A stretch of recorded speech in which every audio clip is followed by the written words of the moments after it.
48 teams from all quarters of the state converge to celebrate and compete for the Town Ball Crown. The 98th Annual State Amateur Baseball Tournament is right now live on PrepSpotlight.tv. Amateur baseball is one of Minnesota's great sporting traditions. The state tournament brings together hundreds of communities in late summer at great ballparks all around the state. Coverage of every game can be found on PrepSpotlight.tv. PrepSpotlight.tv's coverage of today's state tournament game is made possible by the Minnesota Baseball Association, and also with help from the Minnesota Twins. Celebrate Town Ball with the Twins on September 11th. Visit twinsbaseball.com/townball for details. Now let's get to the ballpark.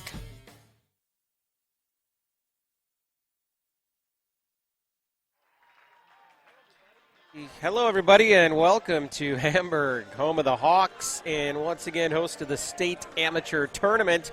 I'm Eric Murphy, pleased to be with you on this beautiful, now late Saturday afternoon, our third contest here at Hamburg, and it features the Watertown Red Devils and the Midway Snurdbirds. One of the best names in all of amateur baseball. So let's talk a little bit about the teams here. Watertown out of the Crow River Valley League, 13 wins in league play, 20-plus overall victories.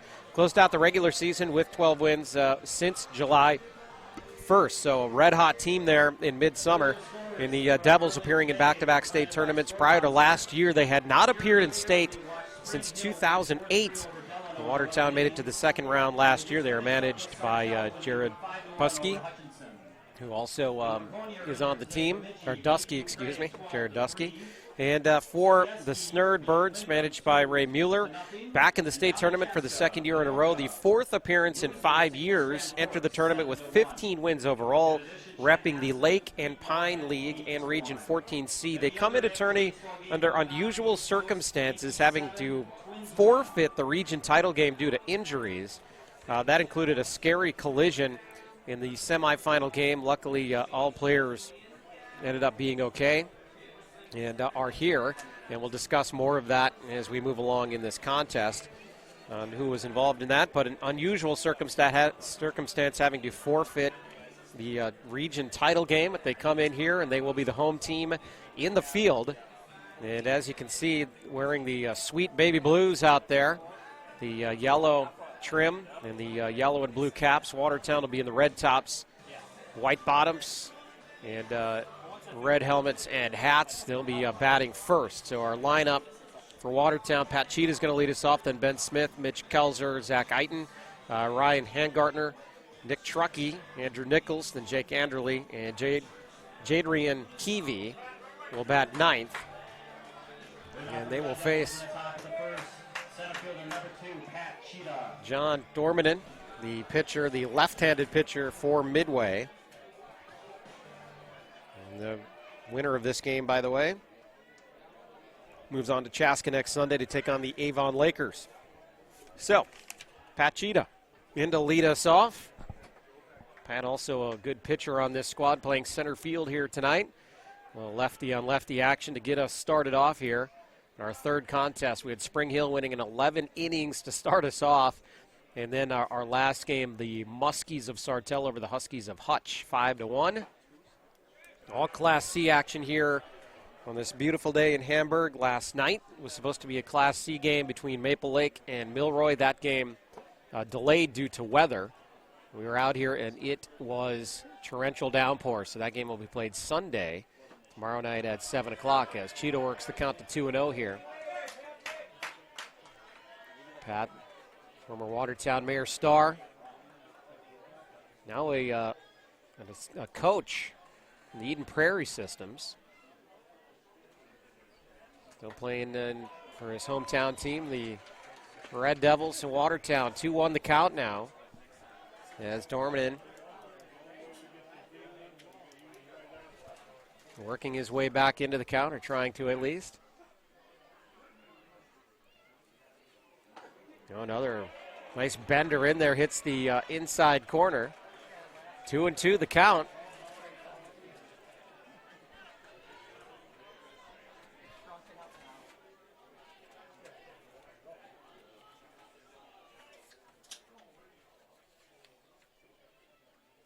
Swung out and missed. So Dormanen battles back and gets Cheetah swinging. One out in the inning brings up the number 2 hitter, Ben Smith, who is batting third in the lineup here today.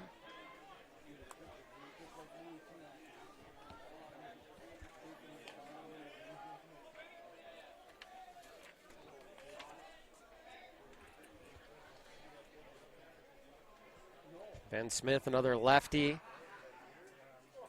Facing the lefty Dormanen, he catches the corner on the outside this time, 0-1 the count.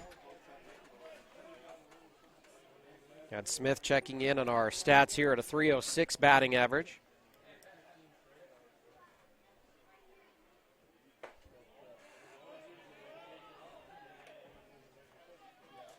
And 1-1 the count.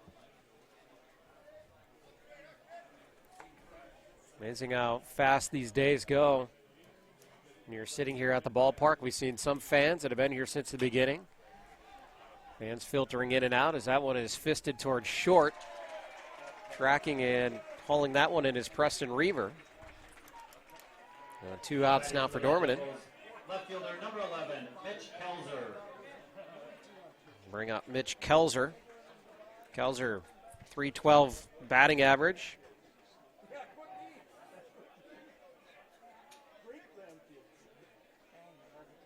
24 hits on the year, 16 RBI, our first right-handed batter of the contest. Kelzer, the left fielder for the Red Devils.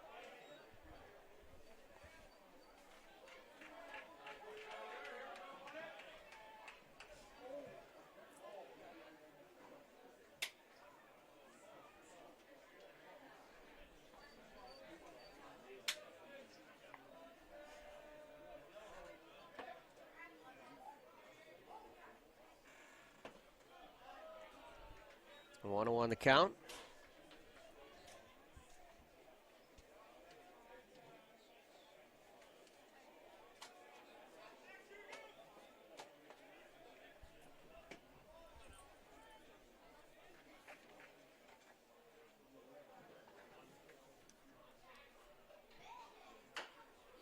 Chopped in front of the plate, and a 1-2 count.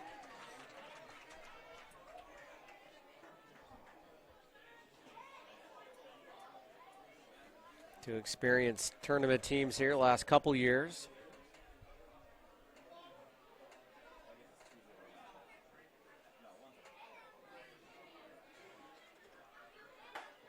And Smith nearly chased, shakes that one off.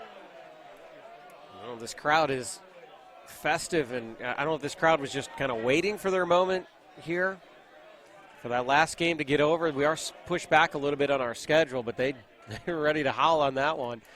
Both crowds fired up here. Another good crowd. All three games have been well attended.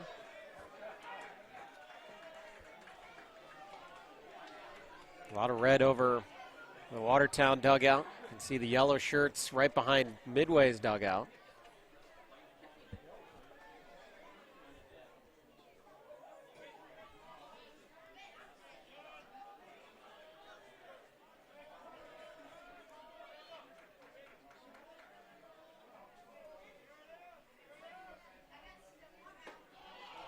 And it just misses, Dormanen does, and Smith works the walk, or Kelzer works the walk, rather. So Kelzer down to first, and Zach Eiton, first baseman, steps in.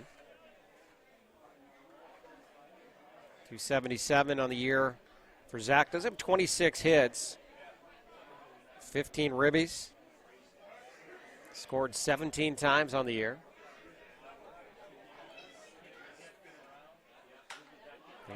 First pitch he sees, drills that one into right field. Kelzer's going to hold at second, and Eiton's on. So back-to-back runners getting on base here for the Red Devils. A little two-out rally action. Leave it to Ryan Hangartner. Now batting for the Red Devils, second baseman, number 23, Ryan Hangartner. Second baseman for Watertown. Red Devils' 12th overall appearance in the state tournament.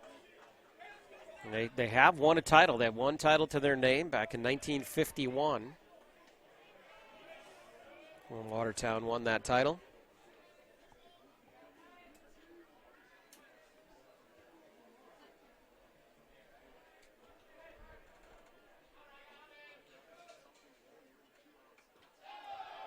Dorman comes inside.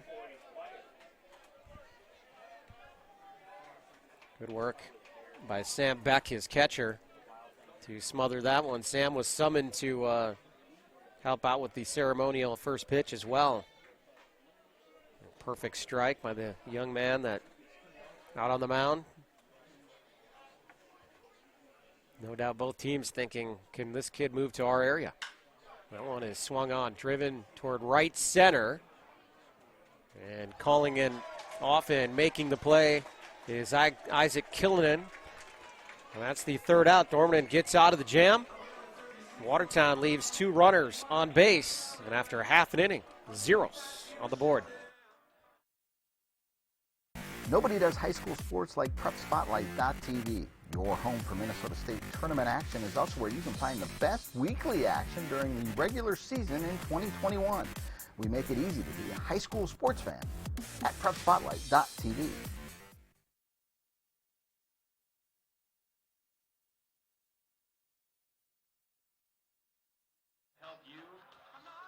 Help your team succeed. Member FDIC. Through a half inning of play here, our third Class C game in Hamburg. Midway Snurdbirds coming up. They'll lead it off with Preston Reber, then Sam Beck, Zach Eder, Chris Basso, John Dormanen, Steve Wetterling, Roy Mueller, Brett Dormanen, and then Corey Odlin. That is your lineup in place here today for Midway. They will be facing the Red Devils. Holt Hunsaker. Holt 2-0 on the season. The stats that I have, these may or may not be completely up to date. But 2-0, a 2-point or a less than 1 ERA is what they've gotten written down here in 32 2/3 innings pitched. So if that's the case, Holt's nearly untouchable when he did pitch this year.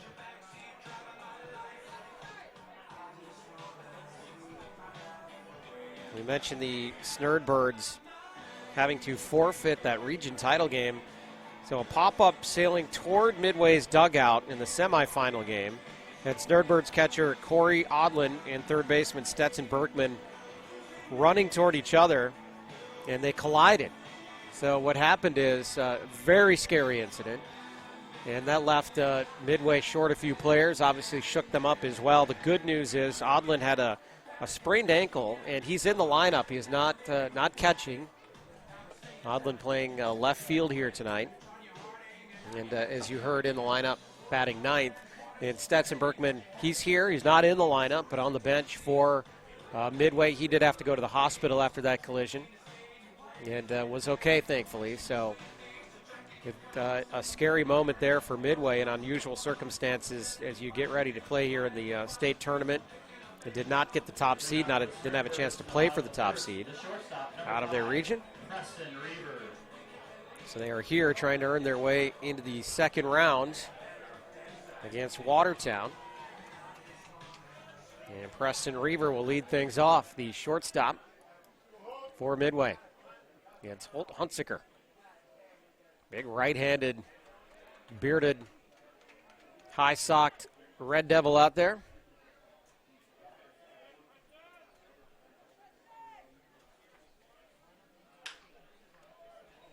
Reber knocks that one to the right side near the bullpen. So 1-1 the count.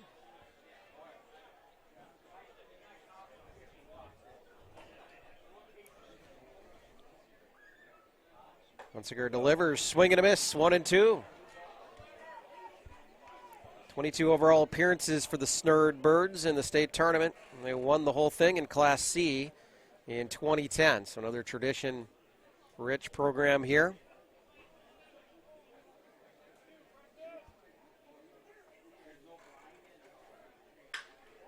And Reber rips that one into center field. Says, welcome to the state tournament. A leadoff single for Midway. That'll bring Sam Beck, the catcher, to the plate. Catcher number 8, Sam Beck.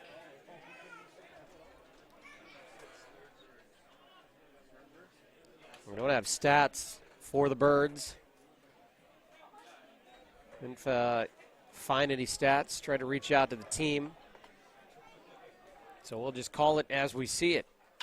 As that one ripped right back to Holt. Hunsaker knocks it down. And Reaver had to hold at first because it popped right out of the glove of Hunsaker. Did not want to get doubled off. Now batting for the Snurdbirds, the second baseman. In the relay, they Zach Eater. well, it really wasn't too close to Beck, but they tried the relay.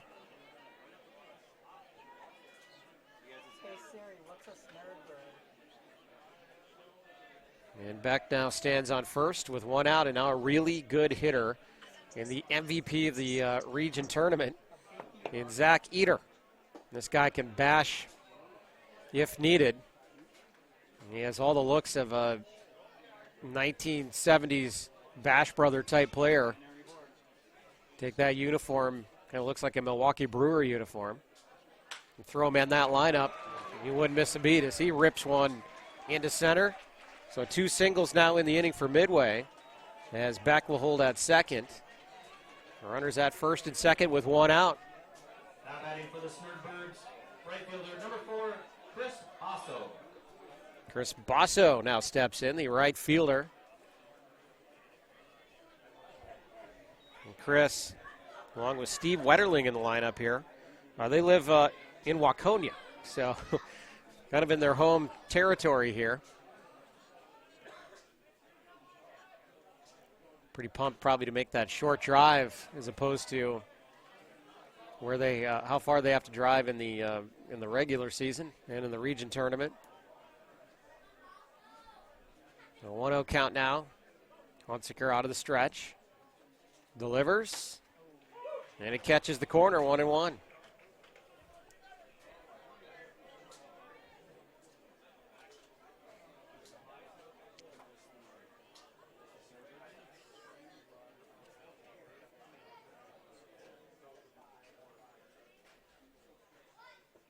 Basso with that wide stance, kind of hunkering at the plate. Swings, drives that one towards right field. And coming in to make the play there for Watertown was Jake Anderle. Fiercely calling off second baseman Ryan Hangardner. Covered a lot of ground there, Anderle did. A much needed out for Hunsaker, out number 2. So now 2 on and 2 out for John Dorneman, the pitcher. Dorman and a lefty, as we saw on the mound. Also a lefty batter. He sprays that one towards short. That's going to be a tough play. It doesn't get through. Nowhere to go with it, though. So an infield single. As Keevy was able to chase it down, and he did a good job to keep it in the infield, because if he didn't, I'm thinking that Beck probably has a pretty good chance to score. So an infield single, now 3 hits in the inning for Midway. Bases are juiced for Steve Wetterling, our DH here. And as mentioned, Waconia resident, making that short drive. Play here in the state tournament, a chance to put his team up early. Hunsaker, a little high, 1-0 the count.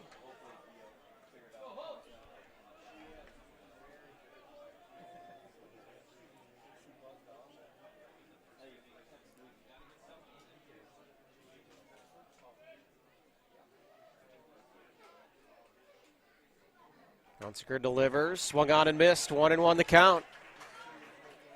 This is similar to what we've seen here today. Early on, where lineups have the early advantage. So last game, the first 2 games, Hutchinson and Spring Hill had bases loaded in the first inning, and here we are again. This time Midway trying to cash in. Wetterling swings through that pitch, 1-2 now.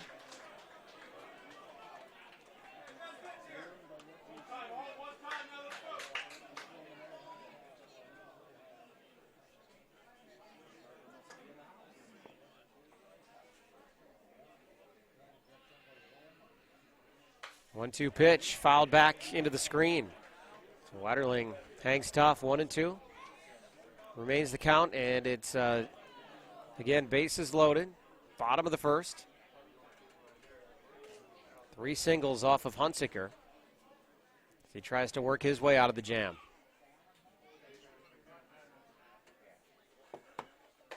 Oh, took a little off and brought it over the plate. Strike 3 called. Holt gets out of the jam. It's 0-0 in this first round Class C tournament action from Hamburg. Celebrate the end of the 2021 Town Ball season. Join your teammates, rivals, and ball fans from around the state at the Twins game on September 11th. Special ticket pricing for Town Ball players and fans. Salutes to the newly crowned champs and a very fun night at the ballpark. Order your tickets at twinsbaseball.com/townball and wear your town's team colors to Target Field on September 11th.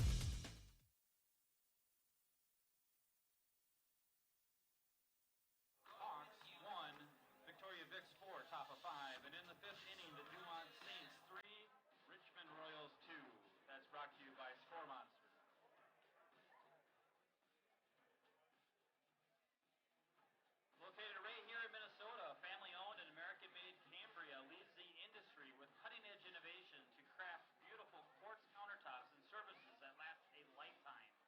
Cambria makes it easy to find the perfect design for your home or business. Thank you, Cambria, for helping make our every project a home run from start to finish. Learn more at CambriaUSA.com.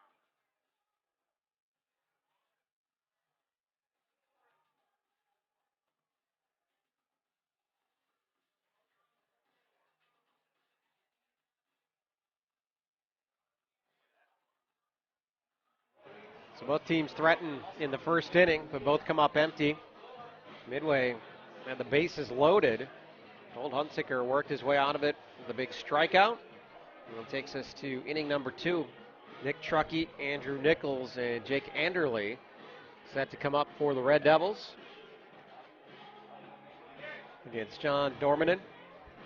Lead off for the Red Devils in the top of the second inning, the catcher, number 10, Nick Truckee. Truckee, the catcher for this Watertown squad.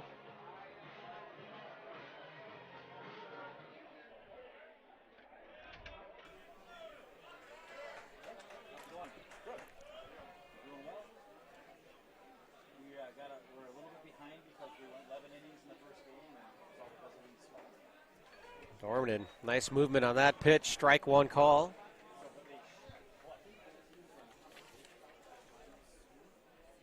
Truckee, a .351 average, 20 hits on the season.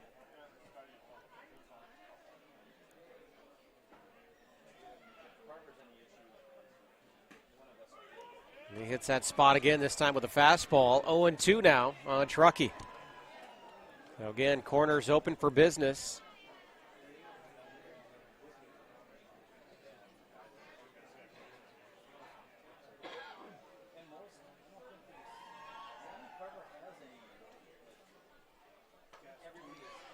Dormanen wants to live out there on the outside and tried to bend another one over the corner. Could not hit it. 1-2 the count.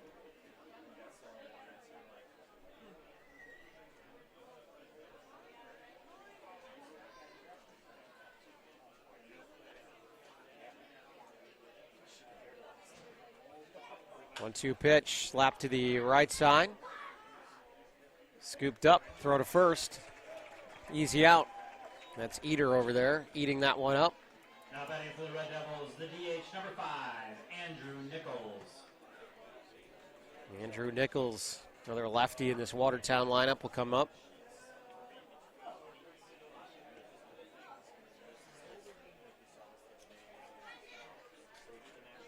Nichols, the designated hitter in the lineup, hitting for Holt. First pitch swinging. Out of play, 0-1 the count.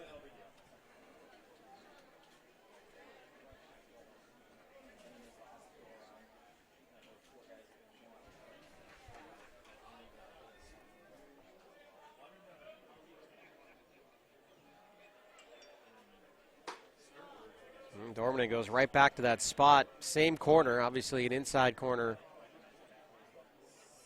for the left-handed batter. But a bit high, 1-1 the count.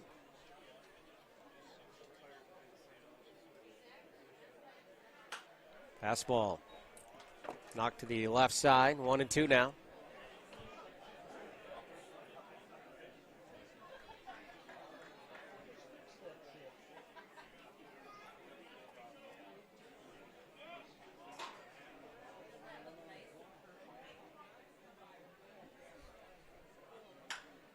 This one driven to the shortstop. Right off the bat, hot hit, but no problem over there for Reaver. Batting for the Red Devils, right fielder number 49, Jake Anderle. And 2 outs now for Dormanen as Jake Anderle, the right fielder for Watertown, comes up.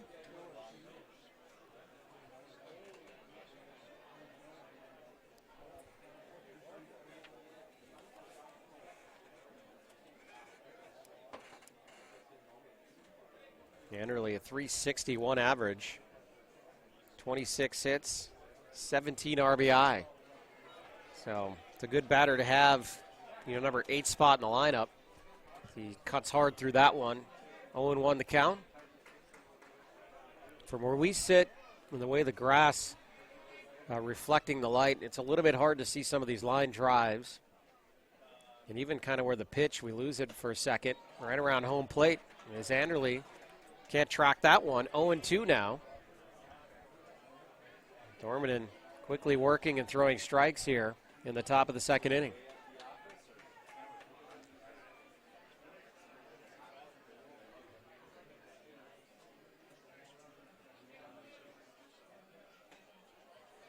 Dormanen goes to the outside corner. But Anderle does not chase. 1-2.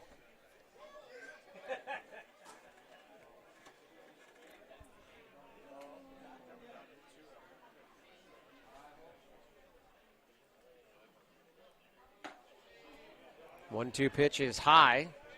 The count is even.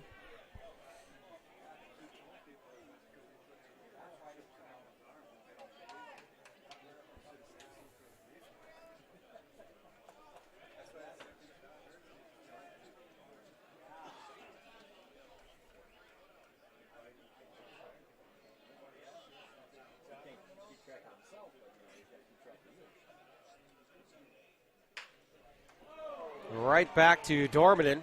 He says, thank you very much. Out number 3. Hard hit ball. But Watertown kept off the board again. We head to the bottom of the second live on PrepSpotlight.tv.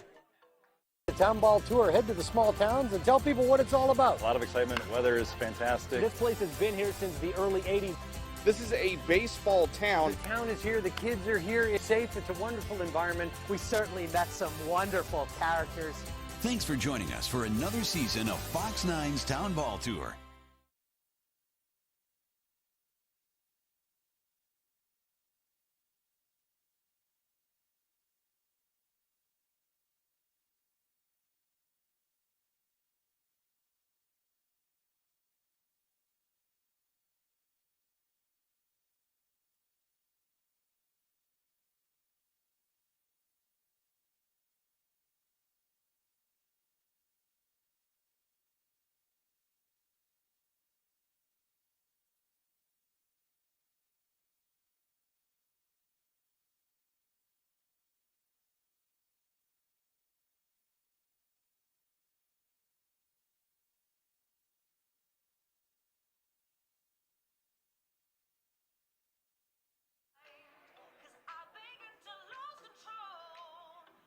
Now for the Snurdbirds in the bottom of the second, first baseman, number 2, Ray Mueller.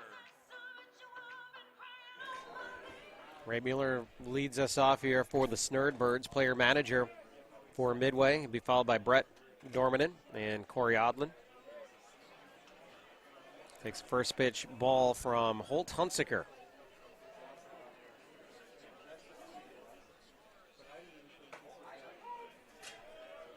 Inside strike called, 1-1.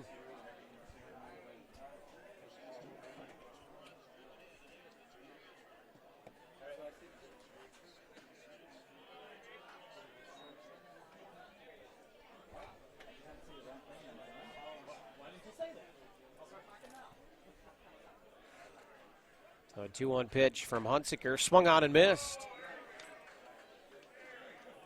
We mentioned it a couple times today, but And obviously, aces on the mound for teams that have. If you win, you go. If you win, you have a week off before you have to play again. If you lose, you go home, obviously. So, aces on display as Mueller swings through strike three. For the Snurdbirds, third baseman, number 15, Brett Dormanen. For the first out, Brett Dormanen, the third baseman, now steps in for Midway. So you're going to see a lot of good pitching and low scoring. In the case of our first game here, that 11-inning contest, we saw the draftees getting involved. Hutchinson threw a couple draftee arms in their first matchup as well, as Anderle tracks that one well off the bat. And a quick out, number 2. Now batting for the Snurdbirds, left fielder, Corey number Odlin 16, Corey comes to the Odlin. dish. Mentioned him as part of that scary collision region tournament last week, so good to see him up and at him. Not at the catcher position where he was when that collision happened. Came away with a sprained ankle, but able to be in the lineup here in the first round of the state tournament. Swings through the first pitch for strike 1. Oh, Hunsaker feeling it now. He drops that one across, 0-2 the count. Nodlin hanging tough.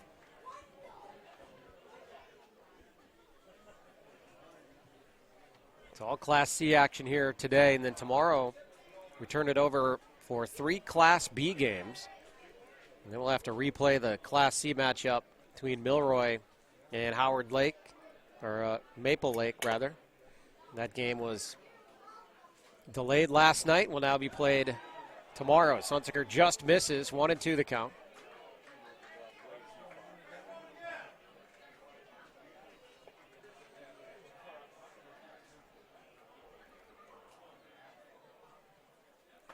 Oh, and a half swing there. Can't hold up. Strike 3.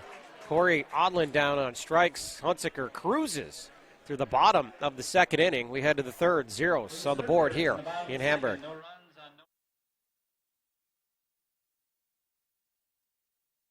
Nobody does high school sports like PrepSpotlight.tv. Your home for Minnesota State tournament action is also where you can find the best weekly action during the regular season in 2021.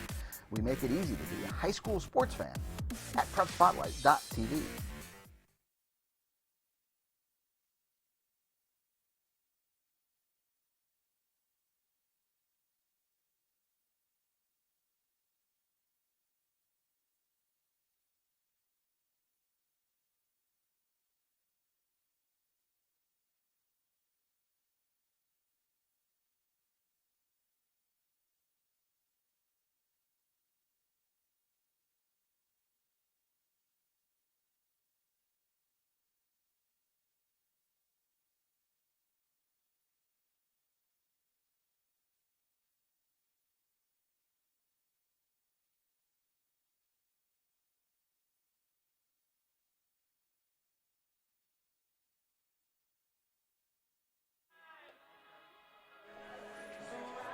We're in the third inning here in Hamburg.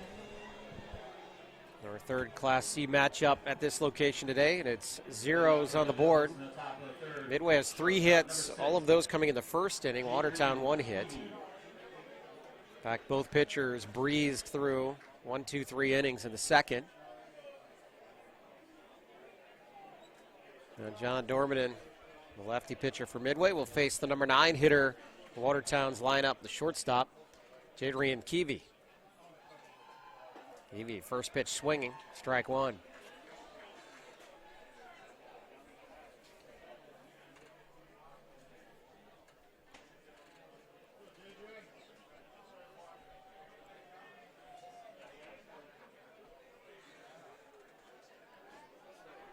Dormanen steps off.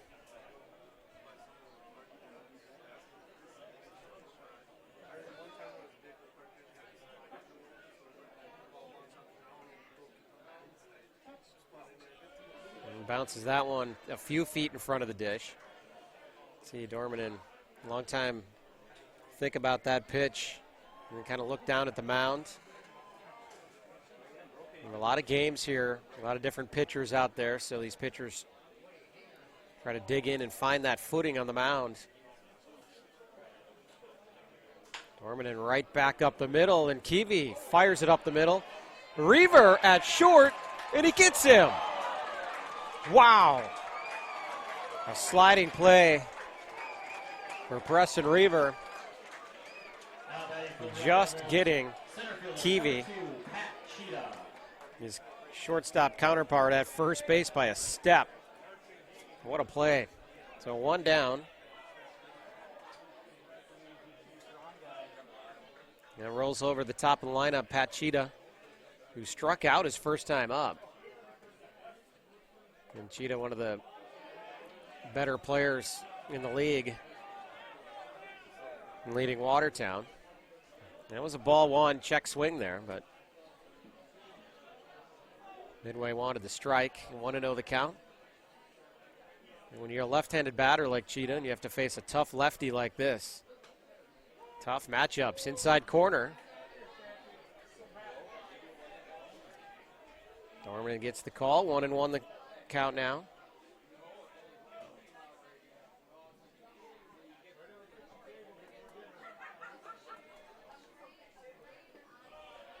Dorman bounces that one in front of the plate, 2-1 to Cheetah. One out, top of the third. Watertown with just one hit to this point.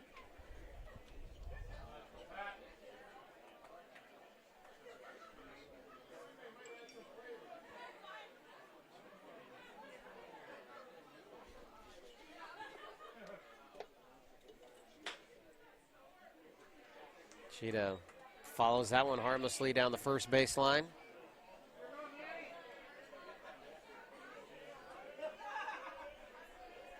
Well, count is even. 2 balls, 2 strikes. This at bat shaping up similar to what we saw in the first inning between these two. See if Cheetah can produce a different outcome. Ball 3, count is full.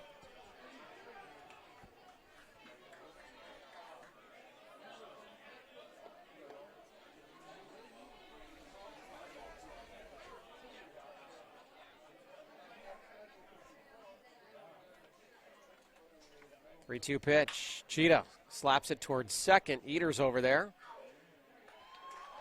Makes the play, 2 outs. Now batting for the Red Devils, third baseman, number 28, Ben Smith. Ben Smith up now. Flew out to the to Reaver at shortstop his first time up.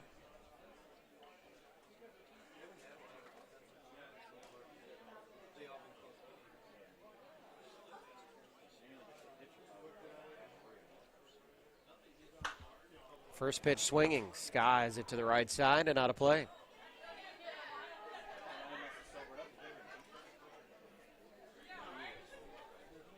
So a little behind schedule in our start times here due to that 11-inning, tremendous 11-inning contest to start things off. Just a great way to start off Saturday morning for us. Spring Hill outlasting Delano 4-3 in 11. As Smith tries to lay down a bunt, it goes foul, 0-2 the count.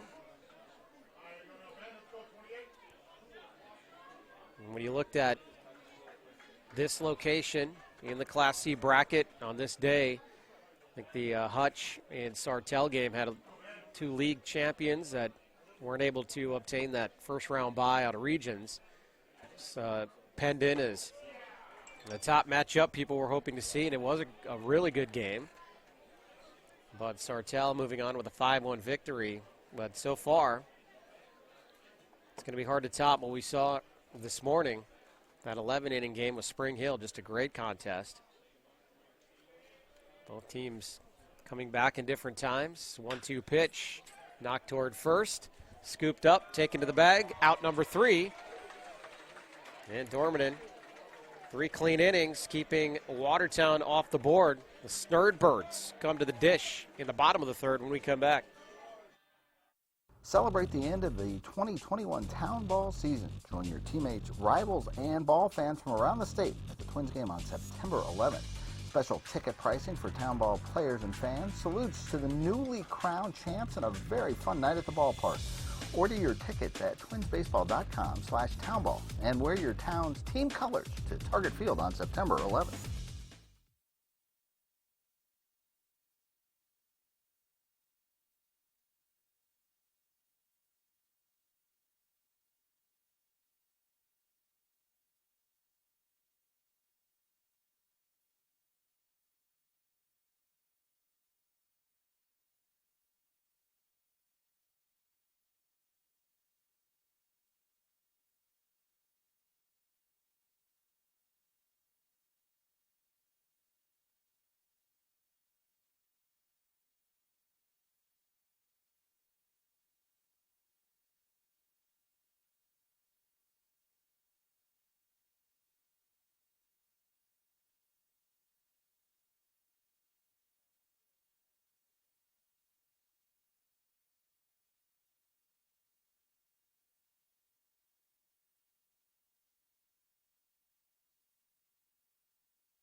Top of the lineup, greeting Holt Hunsicker here in the bottom of the third inning.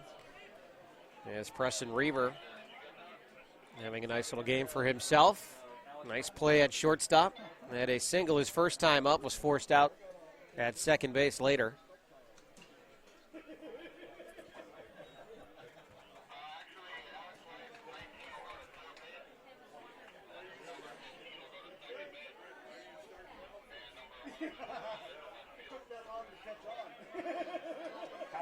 And we can hear there are going to be changes for the Snurdbird lineup.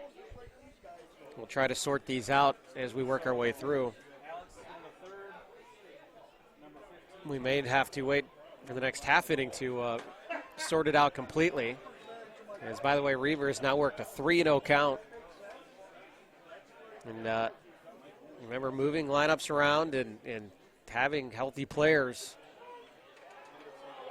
is the challenge right now for Midway. As Reaver thought he was going to take a walk, but called strike one, so 3-1 the count.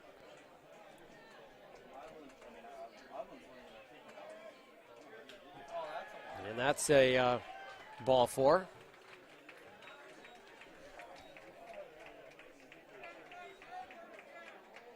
So Reaver's on base for the second time now. This time with a leadoff walk. Sam Beck, the catcher, steps in. Sam reached on a fielder's choice, eventually made his way to third base, where he was stranded. But we're going to have some changes as Odlin will come out of the game for Midway, it sounds like. And remember, we mentioned involved in that collision with the ankle injury. We're not sure if that's playing into it, but one could assume. And they're going to have to move a bunch of people around.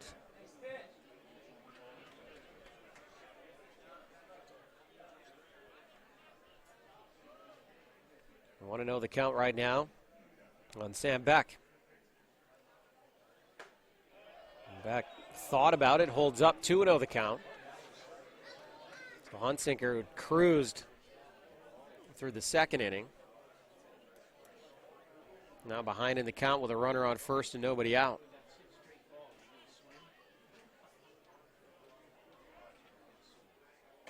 Trying to find his control here. He misses again, 3-0. Back-to-back batters, goes 3-0 on. It's the part of the lineup in front of Zach Eater where you do not want to put guys on base.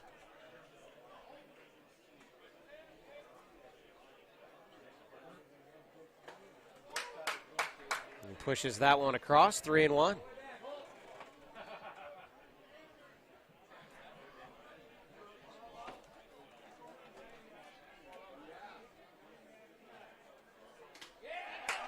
Ball four, and it gets away.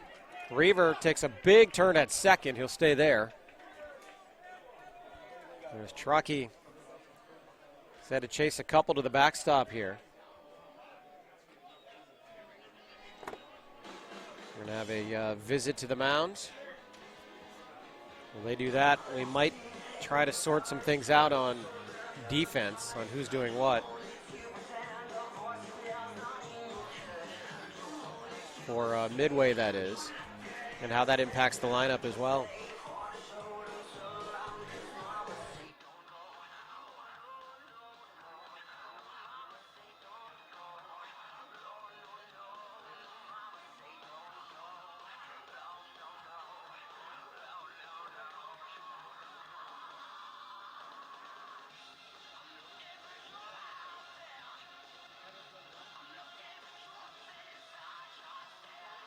batting for the Snurdbirds, number 11, Zach Etter. So Zach Etter to the plate, and calling him Eater. It's a collaborative effort to try to get the names correct here. We want to get Etter correct. He singled his first time up, and he's got an opportunity here. Hard drive to short. It's smothered there. Play at first, out. No relay throw. So good job to manage the situation by Jadrian Keevy out there. Now batting for the Snurdbirds, right fielder, number 4, Chris Basso. That brings up Chris Basso. Chris flew out to right his first time up. And now we have runners on the corners with just one down. Again, so Zach Etter with the hard drive to short. And Basso had a home run in the region semifinal game, so he can provide some pop as well. Just wants to get something in the air here, no doubt. Try to get Midway on the board. 0-1 pitch. Etter takes second easily. And they call it strike 2, so 0-2 the count. Runners now on second and third as Etter moves down to 2.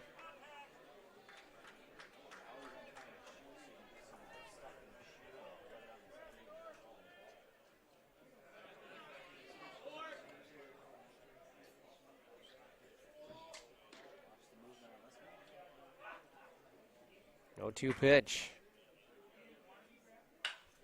Basso rips it into left. It's hard hit, so the throw is going to come home. Cut off, they'll hold it. And sliding in safely is Reaver for the first run of the game. And Basso, sacrifice fly RBI, does exactly what he wants to do. Etter stays at second. But Midway's on the board, 1-0. And John Dormanen, pitcher, will try to help his own cause here. Now 2 outs. Still a runner in scoring position.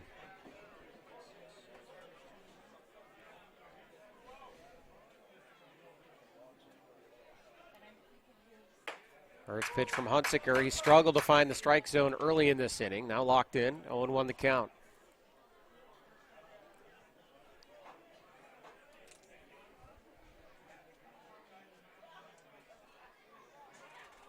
Etter dancing almost halfway down to third base. Caught the attention of Hunsaker, who steps off. Nobody covering, though.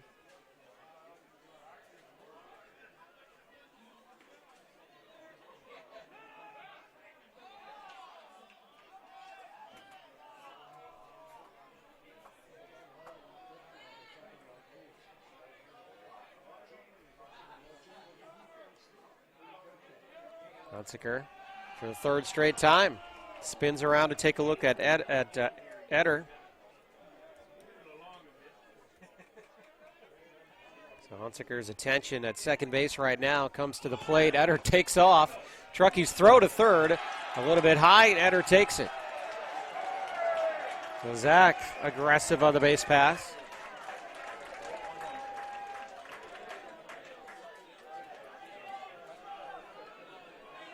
There are 3 straight lookbacks from Holt.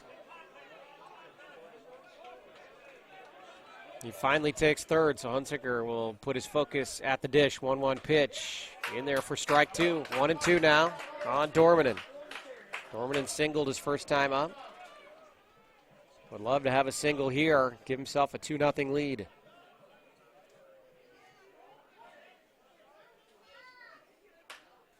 Fist that one into no man's land. It's going to be a tough play. No play. An infield hit for Dormanen. Etter's fired up. The Birds are out of the dugout, and it's a 2-0 lead.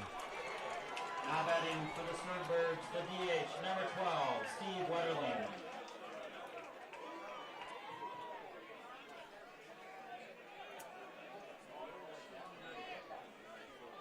And that, the importance of the aggressive base running by Etter. And it comes through as Wetterling now steps up. Wetterling struck out the first.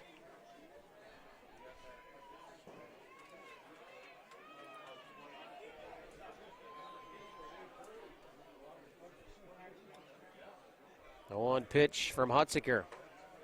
In there for strike 2.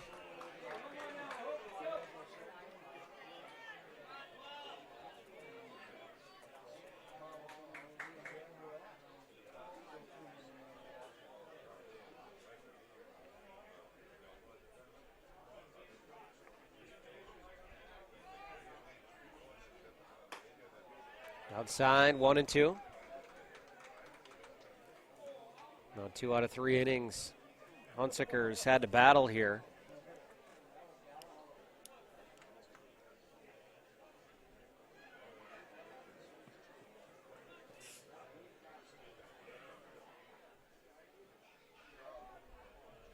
Swung out and missed. Hunziker gets out of the inning with a strikeout, but not before the Birds strike first in this game, 2-0, Midway after 3.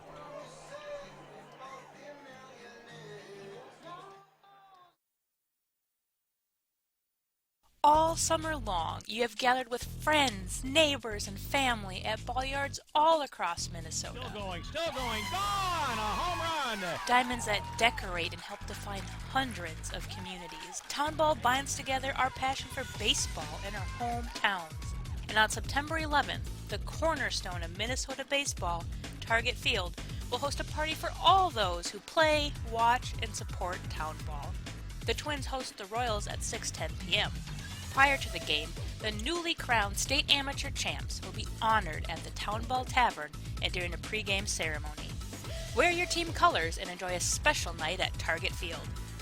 The 0-2 pitch. Strike 3! Fairmont, state champions in 2020. To the Fairmont Martins, they are your 2020. For tickets to the Twins' Tip of the Cap to Town Ball on September 11th, visit twinsbaseball.com/townball.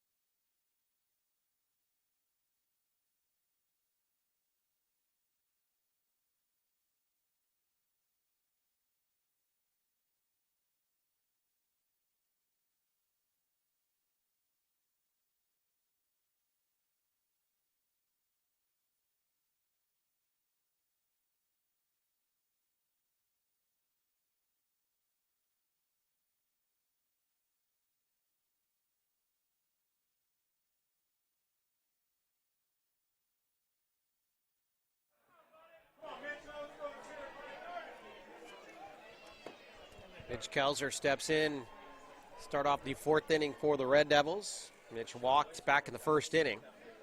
Devils now down 2-0 to the Snurdbirds of Midway. As the Birds strike for 2 runs in the bottom of the 3rd inning. Dorman, the pitcher, helping his own cause with an infield RBI single.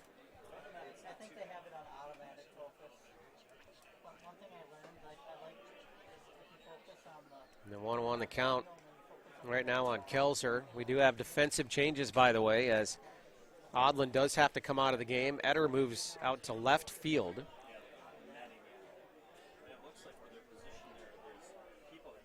And in second base, Brett Dormanen moves over to second base. Then Alex White is in the game, and he takes over at third. So that is your defensive changes right now for Midway. White officially substituting in for Corey Odlin, would assume that 9th spot in the lineup for Midway.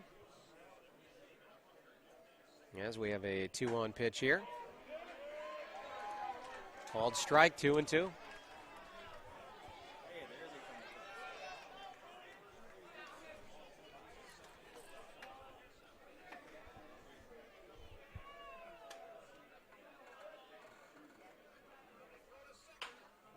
No one slapped towards second base.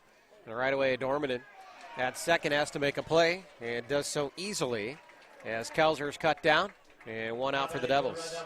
First baseman, number 24, Zach Eiton. Zach Eiton, who singled back in the first inning, steps in.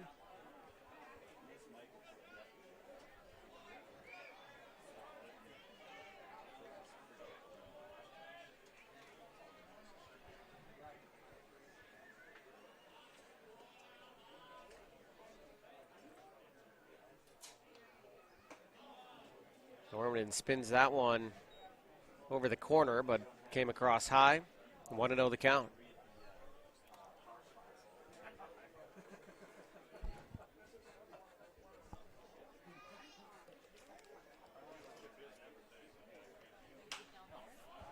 Heighton skies this one in the infield.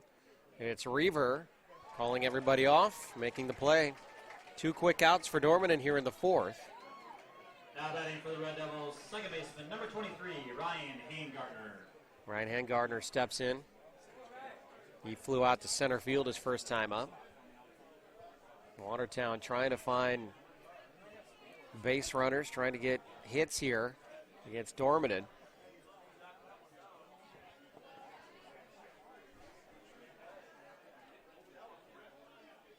Dorman so far with just 1 strikeout.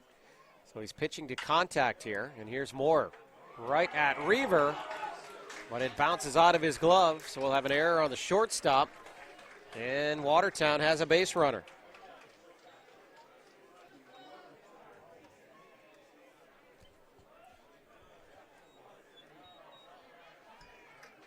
Maybe that's the spark Watertown is looking for as Nick Truckee comes in.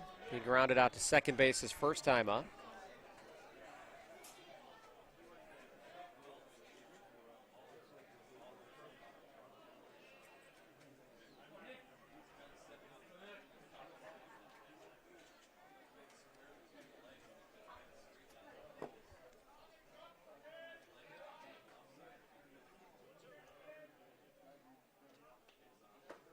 Truckee swings and misses, 0-1.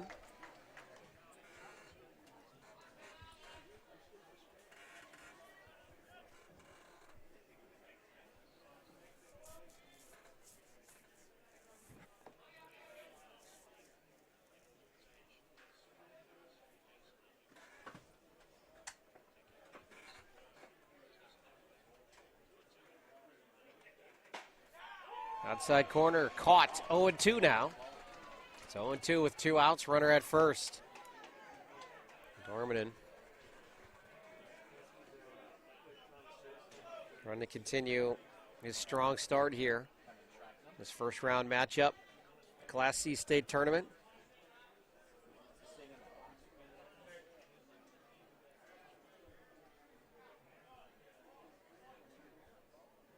Slide step toward the dish, right to third. It slides its way through. That's going to count as a hit, I think. We'll see what they decide to do officially. Well, that's Alex White into the contest. And welcome to the tournament. Tough one there is counted as a hit. Hit number 2 for Watertown. Back-to-back runners, hitters reach base here. And Andrew Nichols, the lefty, steps in. DH here in the lineup for Watertown.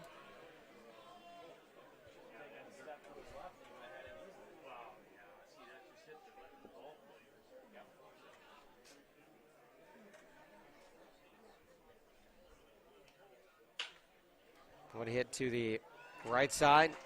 Scooped up and taken. Good play by Ray Mueller. Get the Birds out of the inning. So Watertown is kept off the scoreboard. Midway still leads it 2-0. The Town Ball Tour. Head to the small towns and tell people what it's all about. A lot of excitement. Weather is fantastic. This place has been here since the early 80s. This is a baseball town. The town is here. The kids are here. It's safe. It's a wonderful environment. We certainly met some wonderful characters. Thanks for joining us for another season of Fox 9's Town Ball Tour.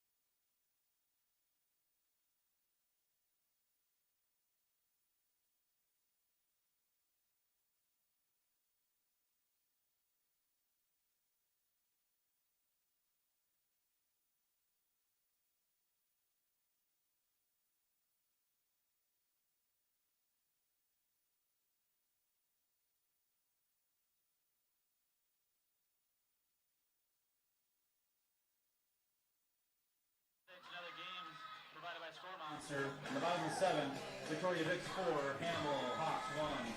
Also in the bottom of the Early evening here in Hamburg, Hawk Field, Class C bracket here on this Saturday. Our third matchup. Started things off, Spring Hill outlasting Delano. Sartell moving on over Hutchinson. Right now it's Midway with a 2-0 lead as we head to the bottom of the fourth against the Watertown Red Devils. And tonight, the nightcapper, Carver Black Sox against the Bird Island Bullfrogs. Bird Island, good young team. Carver, a veteran squad. Carver, one of those teams that many think are lurking to make a run.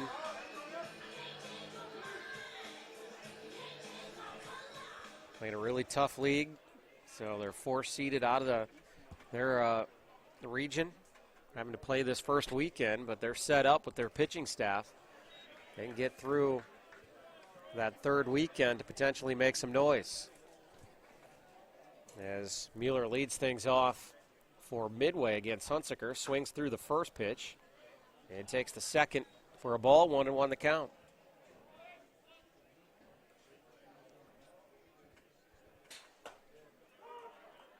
That one in there for strike two, 1-2 now.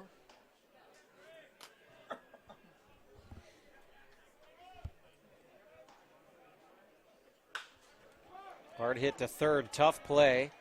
Coming up and making it, but the throw comes up short, not being able to be, not scooped at first base. Well, that was Ben Smith making the play at third. And not able to scoop it at first. Smith will take the error on that play.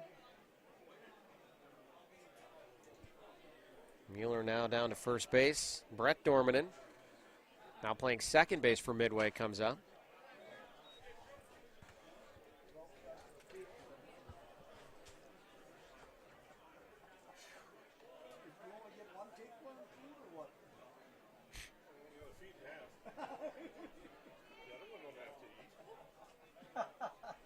Dormanen sets up to bunt, pulls it back.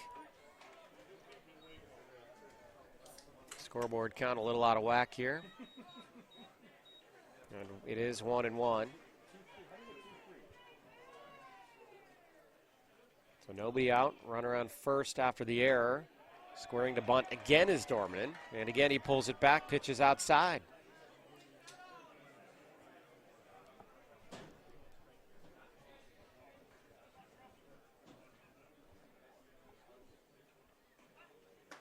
This time it's inside, 3-1. Ball squirts away, Truckee able to run it down. Runner does not advance.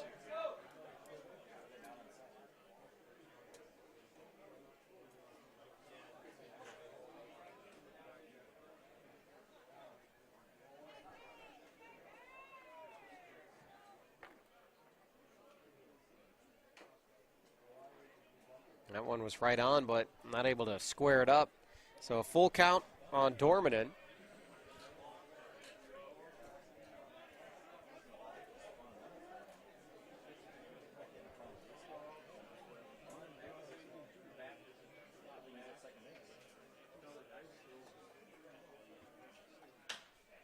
3-2 pitch, lifted into left.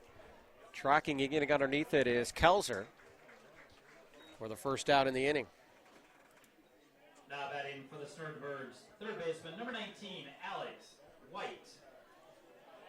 And Alex White now comes into the game replacing Odlin. Remember, Odlin dealing with that sprained ankle, perhaps playing into the decision to remove him. And White now in the playing third base in the field for Midway. His first cut here. He swings through that one and slips. Everything looks fine there. Other than the fact that that will be on film for eternity. So 0-1 the count. 1 out, 1 on. Pitch is high, 1-1.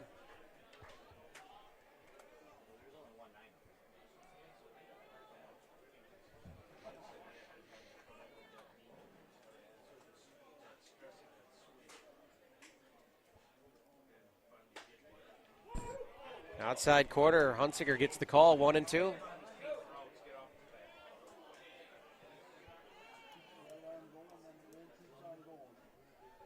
The Red Devils do have arms throwing in the bullpen right now. As again, Hunsicker has had to labor through nearly every inning here.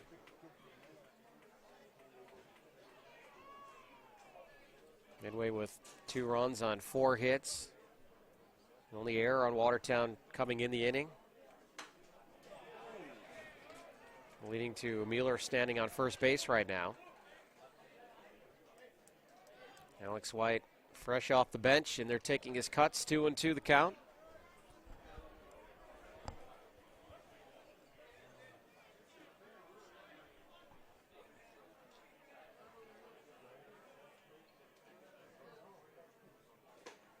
And catches the outside corner again, called third strike. Alex White knew it. Now batting for the Snurdbirds, shortstop, number 5, Preston Reaver.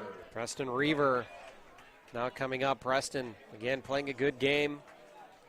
Single in the first, and then walked and later scored the last inning. The Snurdbirds shortstop having a good opening game here in the state tournament. Takes ball 1.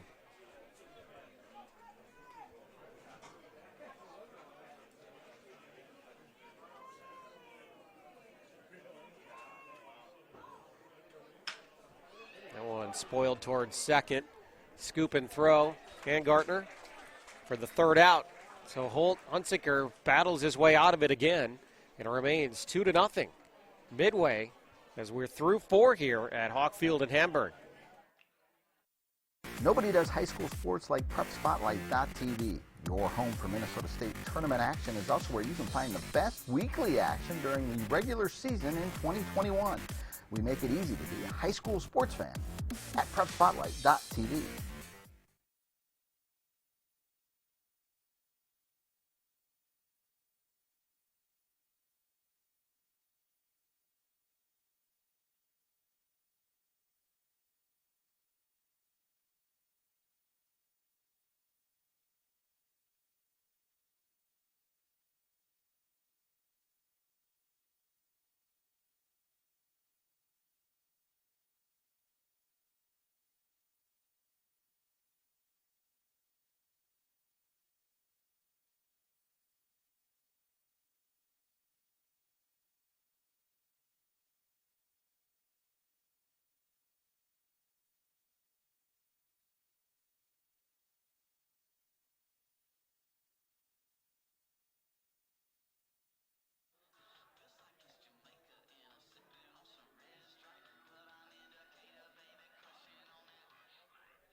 Now for the Red Devils in the top of the 5th, right fielder number 49, Jake Anderle.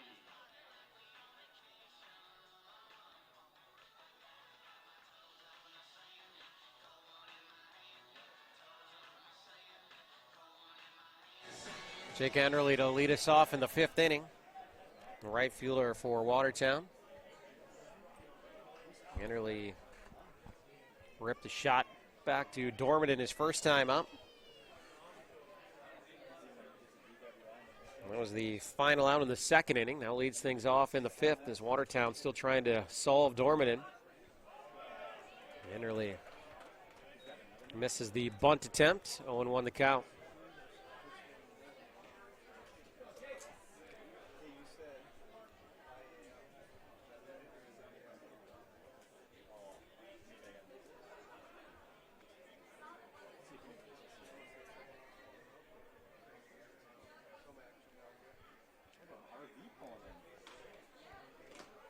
Anderle tries it again and again misses.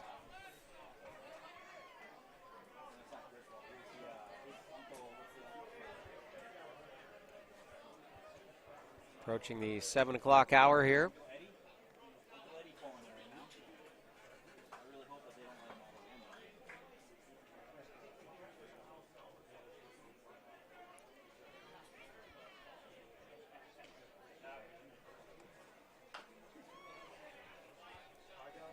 Good protective swing by Enderle to hold on there. Count remains 0-2.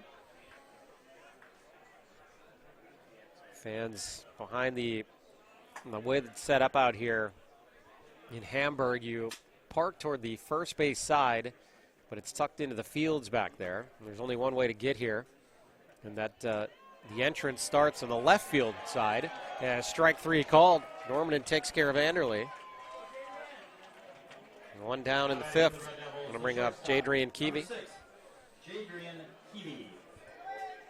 Keevy grounded out his first time up. But the entrance to the field starts out on the left field side, so you drive all the way around on the outfield fence to get back to the parking lot. And we see the fans filing in for the nightcap game. Bird Island and Carver is scheduled to be a 7 o'clock start. But as is the case with baseball games, we do get behind schedule from time to time. We're approaching the midway point of this game here. Our final game pushed back a little bit. As Keevy hammers that one to left, it's going to drop down. Oh, it's gone. Now Keevy puts Watertown on the board with a solo shot to left.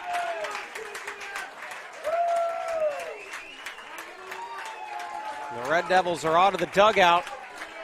Keevy puts a charge into that one.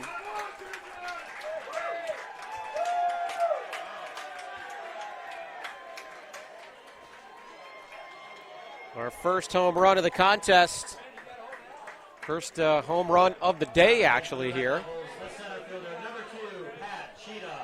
And it's courtesy of the number 9 hitter, Jadrian Keevy, for Watertown. Conditioned to think that maybe that one was going to go out there and die, but as we move toward the evening, it's warming up a bit out here. And there is no breeze to speak of right now, so he just hammered that one over the fence and left.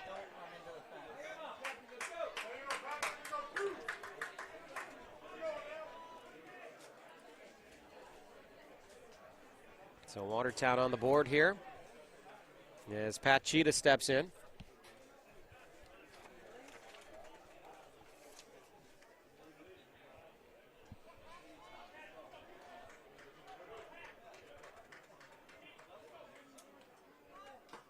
Cheetah shows bunt.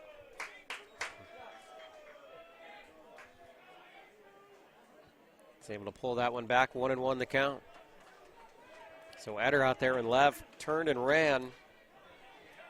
And the way he looked back as he neared the track, he was going to try to pick that thing up again, and when he did, it was going over the fence for a solo home run, putting the Devils on the board. That pitch is in the dirt, 2-1 the count.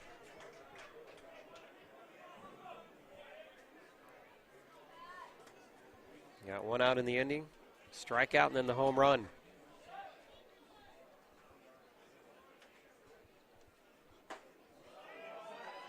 That one outside, 3-1 now on Cheetah. Cheetah, the leadoff hitter in this lineup. He is 0 for 2 on the day. Strikeout and a ground out. That one bends over the plate. Count is full. Cheetah doing his best to see a lot of pitches here against Normanton. Again, with this tough lefty-on-lefty matchup.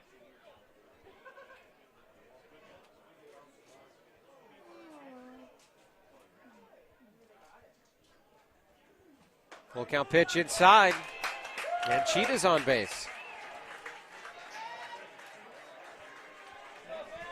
The Watertown contingent getting a little fired up over there. The dugout coming to life. Now get Ben Smith to the dish. Ben is flown out and grounded out. A little conference at the mound here.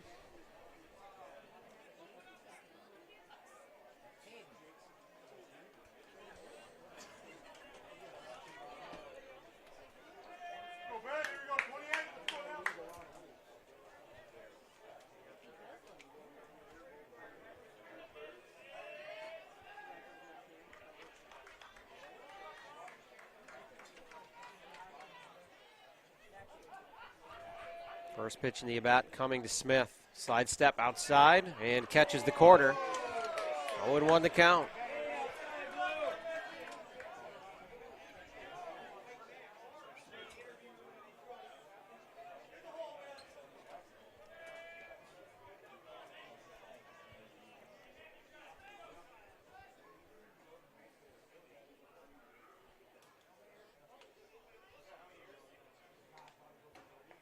Tries to go the outside corner again. It's in the dirt. Taking advantage of that is Cheetah. Smart base running mixed with a little speed. And Watertown with one out now has a runner on second. 1-1 the count to Ben Smith.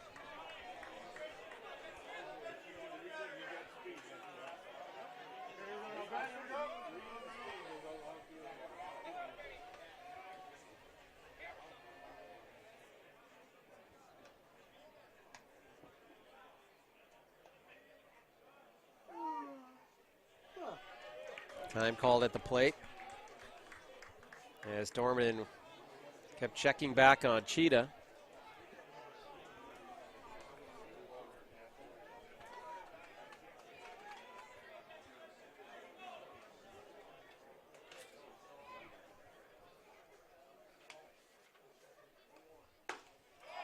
One pitch is low, 2-1 the count. This game has screeched to a halt now. Watertown trying to make things happen on the base pass. Cheetah on second base, big lead there, not being held. Now Reavers shades towards second. As Dorman tried to hit that corner. Just a bit outside, 3-1 the count.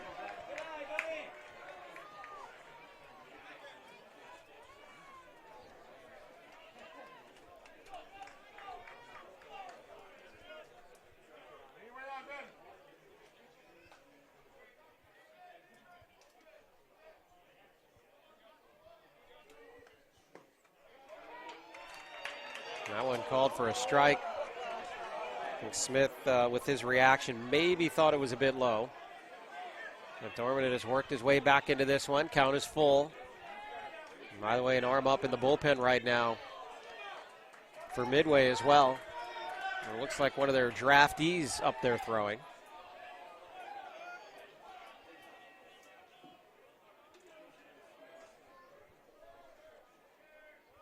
Three-two pitch. Smith swings and misses. Ball is in the dirt, so the throw has to come to first. It's high, and that'll allow Cheetah to scoot over to third. All in all, a nice play by Mueller to adjust over there and come down on the bag. The Cheetah was running anyway, but for any chance for Mueller to throw it across the diamond and try to get Cheetah, that had to be a perfect throw from Beck at the plate. It's a little bit high, so Cheetah scoots up to third. But Dorman will definitely take that out as Kelzer, the number 3 hitter in the lineup, comes up. Mitch with a walk and a ground out in this one. First pitch, high and outside.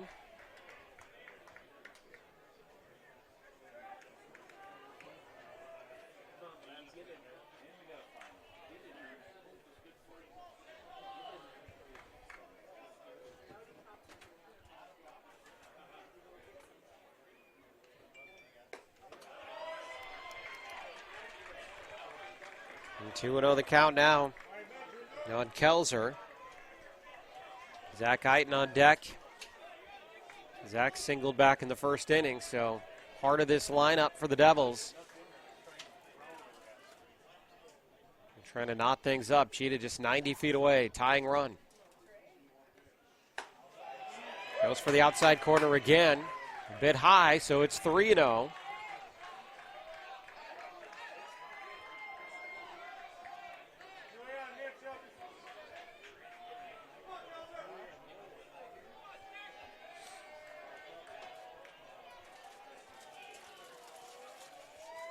Rio pitch right down the pipe, 3-1.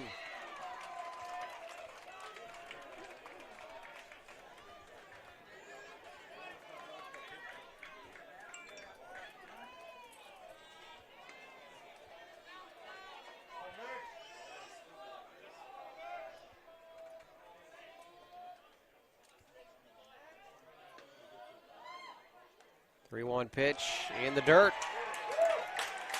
So Mitch Kelzer takes first, the second walk in the inning for Dormanen. Runners on the corners now for Eiton. Big spot for Zach. As Beck comes out to talk things over with Dormanen. So again, Snurdbirds led 2-0 after 3. And Dormanen was cruising, and we're now going to have a pitching change. That's right, because Ray Mueller, the player manager out there. So you're not going to have any mound visits necessarily. People are just going to make some changes. And we're going to have a draftee on the mound. Austin Manival, it looks like, out of New York Mills, will step in. After he warms up, we'll step away, reset things a bit. Runners on the corners, 2 outs. Watertown rallying, down by a run, live on PrepSpotlight.tv. All summer long, you have gathered with friends, neighbors, and family at ball yards all across Minnesota. Still going, gone! A home run! Diamonds that decorate and help define hundreds of communities. Town Ball binds together our passion for baseball in our hometowns. And on September 11th, the cornerstone of Minnesota baseball, Target Field, will host a party for all those who play, watch, and support Town Ball. The Twins host the Royals at 6:10 p.m. Prior to the game, the newly crowned state amateur champs will be honored at the Town Ball Tavern and during a pregame ceremony. Wear your team colors and enjoy a special night at Target Field. The 0-2 pitch. Strike 3! Fairmont, state champions in 2020. Congratulations to the Fairmont Martins. They are your 2020. For tickets to the Twins' Tip of the Cap to Town Ball on September 11th, visit twinsbaseball.com/townball.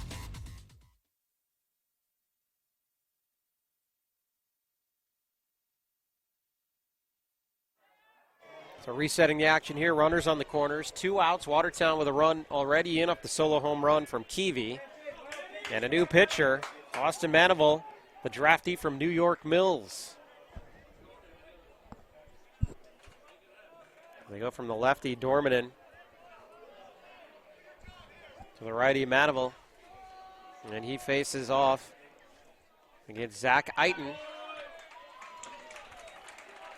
Kelzer easily takes second base. Runners now at second and third.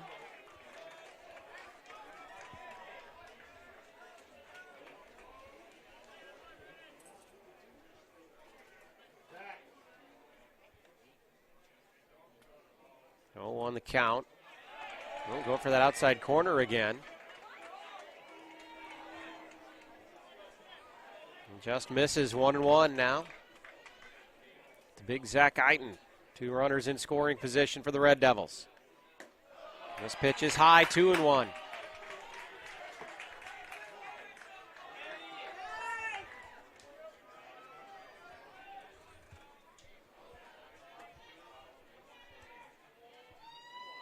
One pitch, low and outside, 3-1.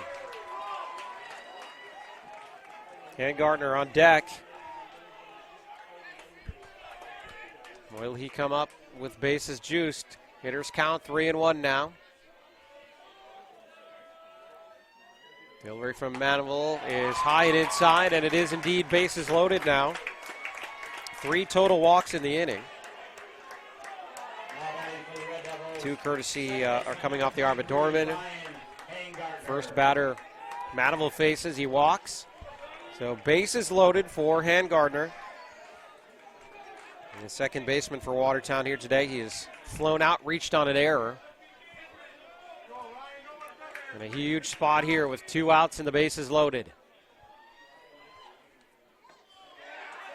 And trying to nibble on that outside corner. Misses again, 1-0.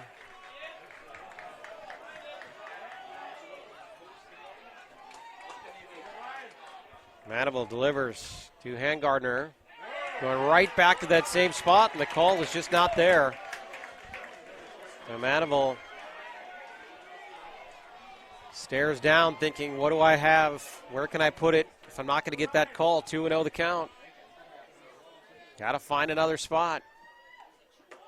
And he's high, 3-0. No place to put him at a 3-0 count. So what do you do if you're Handgartner? Do you sit on this one or do you green light him? It's high again. A 4-pitch walk, and we have a tie ball game as Cheetah trots home. Watertown knots things up 2 apiece. 4 walks in the inning. Now batting for the Red Devils, the catcher, number 10, Nick Truckee. So, same situation for Nick Truckee, Watertown's catcher. Nick singled his last time up. But how aggressive do you necessarily want to be here when Midway is just, frankly, struggling to pitch to throw strikes here? And this time, Manimal right across the heart of the plate, 0-1 now. We'll see if that settles Austin in a bit here.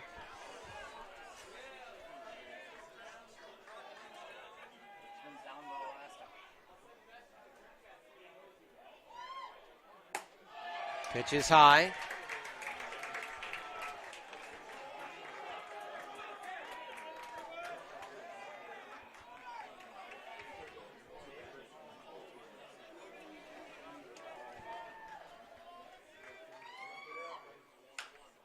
That one knocked to the right side, just foul. So 1-2. Madova works the count in his favor.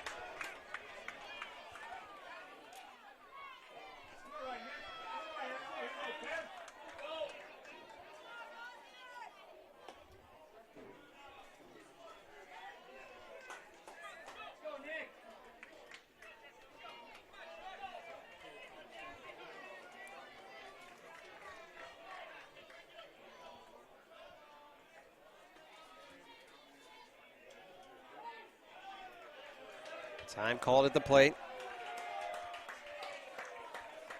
It's Truckee. Locked in here, 1-2 count, 2 out, bases loaded, 2-2 game. Swung on and driven to right. 1 run scores easily. They're sending the second runner. Throw comes all the way through, and sliding in safe at home is Eiton. Watertown. A 2-run single delivered from Nick Truckee has taken a 4-2 lead in the top of the 5th inning.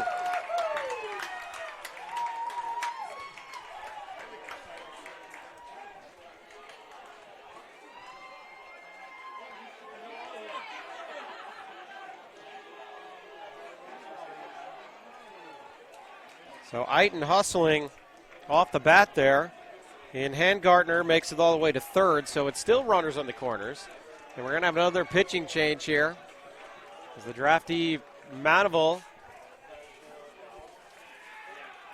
issues a couple walks, gives up the 2-run single. Watertown has flipped this game upside down, 4-2. We'll step away again quickly and set up the new pitcher. And the situation here is Watertown still batting in the 5th inning. The Town Ball Tour, head to the small towns and tell people what it's all about. A lot of excitement. Weather is fantastic. This place has been here since the early 80s. This is a baseball town. The town is here, the kids are here, it's safe, it's a wonderful environment. We certainly met some wonderful characters. Thanks for joining us for another season of Fox 9's Town Ball Tour.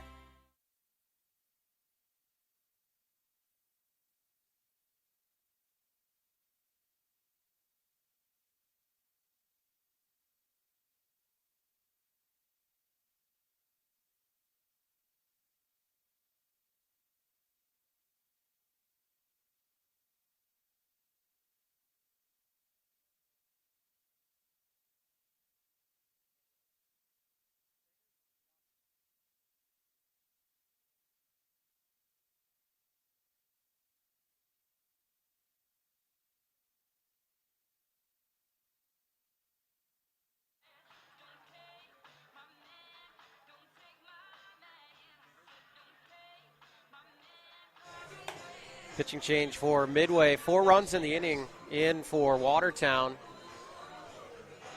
We've got a solo home run. We've got a 2-run single. And a lot of walks in between. And it's another draftee this time, Colby Kaiser from Sabika. Those sweet purple and gold uniforms, pinstripes, big righty in to try to shut this thing down, minimize the damage here. Keep Midway in this thing is Andrew Nichols, the 9th hitter in the inning for Watertown. So Nichols, the DH lefty, he has flown out, he has grounded out. He's got an opportunity to add to the lead here with runners still in the corners and 2 out. Runner goes. Nichols shows bunt, pulls back. Truckee takes second easily. Now runners on second and third, 2 in scoring position and a 1-0 count on Nichols. Nichols shows bunt again and pulls back.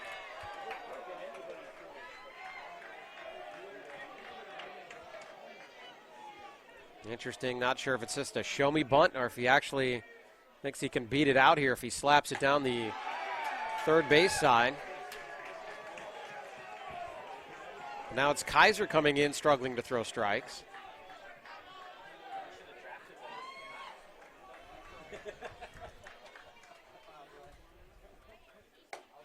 And 4 pitches. It's another walk.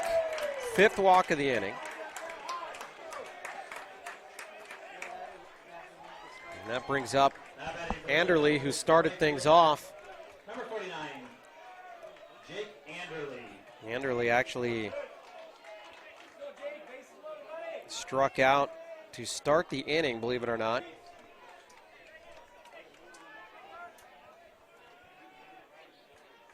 Well, we've got bases loaded once again for Watertown, and Anderle shows bunt. Well, he's going to try to say he got hit here. I don't think that's a fake reaction. And they're going to give him first base on the hit pitch, or the hit batter.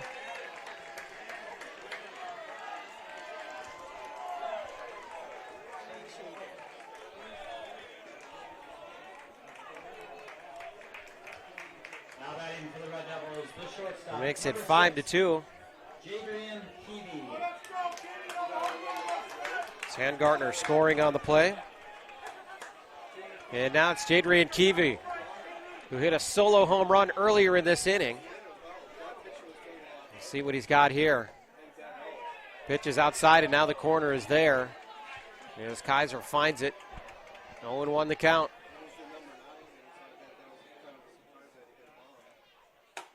New Keevy, big cut there, now 0-2.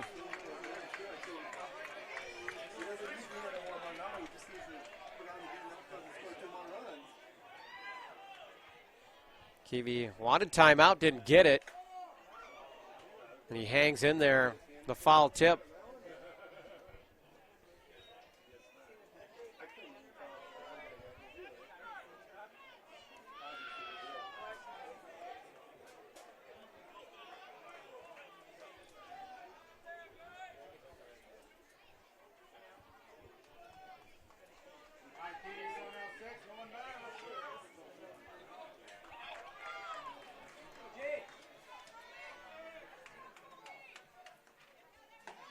Goes right back to that outside corner, this time too far out. So 1-2 the count now on Keevy.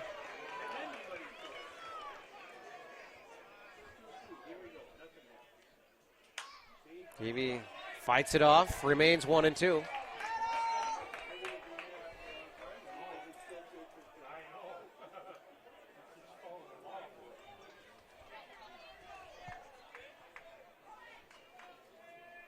One-two pitch. Keevy holds up. 2-2 now.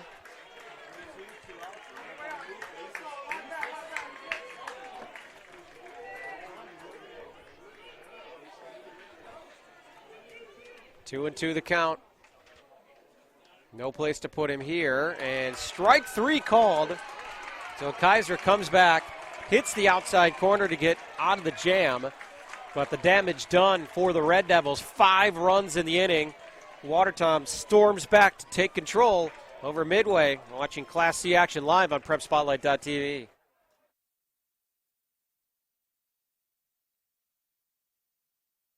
Nobody does high school sports like PrepSpotlight.tv. Your home for Minnesota State tournament action is also where you can find the best weekly action during the regular season in 2021.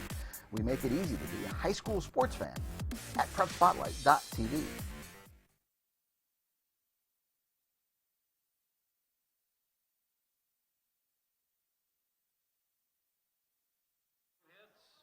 No Snurdbird errors, 3 left on base. We go to the bottom of the 5th, 5-2 Snurdbirds. Home run by Keevy measures in at 390 feet. At Waconia Dodge Chrysler Jeep Ram, we offer one of the best selections of new and used cars for sale in and around Carver County. Our Dodge Chrysler Jeep Ram dealer provides customers with the type of experience they want, one that's simple, fast, and easy. We offer a streamlined car buying experience complete with the affordable and competitive pricing on Dodge, Chrysler, Ram, and Jeep leases. We strive to be your premier Jeep dealer and Dodge dealer in all of Minnesota. Interested in Ram trucks? Check out our extensive Ram truck inventory for sale. We are glad to be a diamond sponsor for WCH 2021. Good luck to all teams.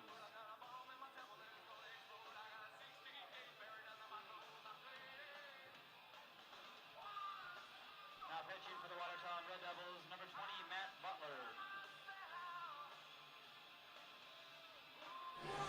Bottom 5, Watertown in control now with a 3-run advantage. 5 runs scored at the top of the 5th inning, aided by 5 walks. A solo shot from Jedrian Keevy and a 2 RBI single from Nick Truckee. The highlights there in that inning for Watertown, and now they have a pitching change. So we have 3 pitchers that have entered the game for Midway. The 2 draftees coming in after John Dormanen left the game for the Snurdbirds. And Holt Hunziker, who went the first 4 innings for Watertown. He hung in there and battled, but did have to work pretty hard here against this Midway lineup. So we've got a new pitcher for Watertown, and it's Matt Butler coming in for the Red Devils.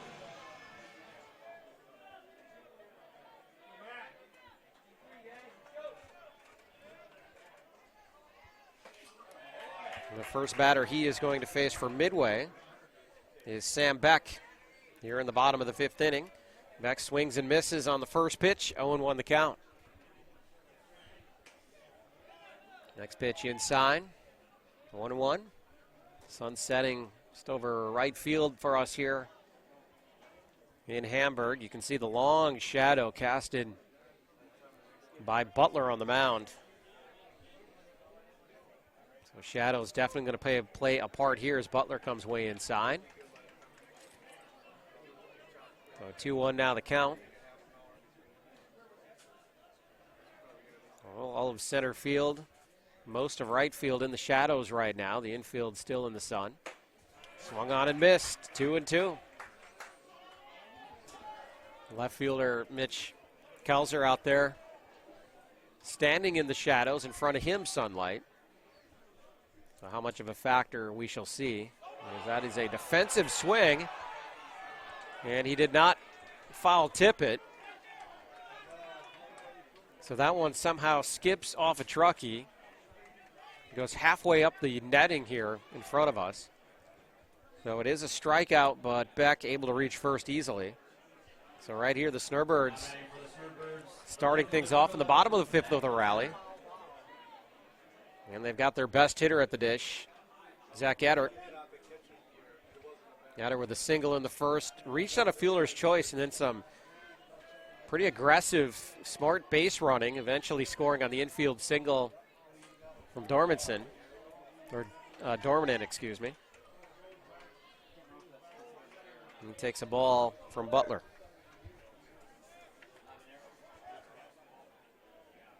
So we got Butler at just around 2 for the ERA, 34 innings pitched. 2-1 record. Evens the count, 1-1.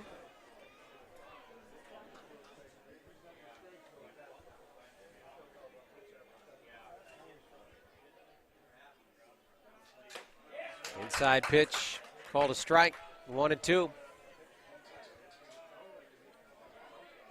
Butler, another right-hander here for the Red Devils. Gets to the mound a little bit quicker than we saw with Hunsicker. A little more velocity. Slide steps. That one's in the dirt, 2-2 the count. Good job by Truckee to smother that one.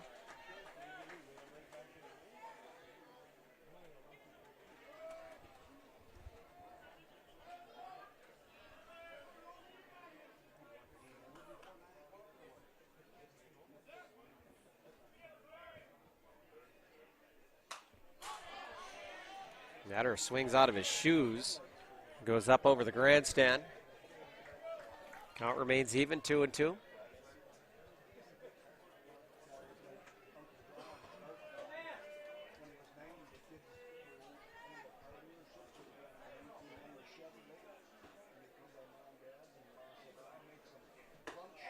Pitch is high, full count.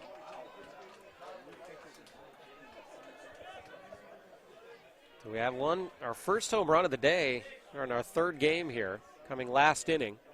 Got a home run hitter type power at the dish right now. That one chopped toward third, slides through, and it's a single for Etter. His second single of the contest. Runners on first and second, nobody out. Just like that, Midway comes right back and rallies here. And timeout called.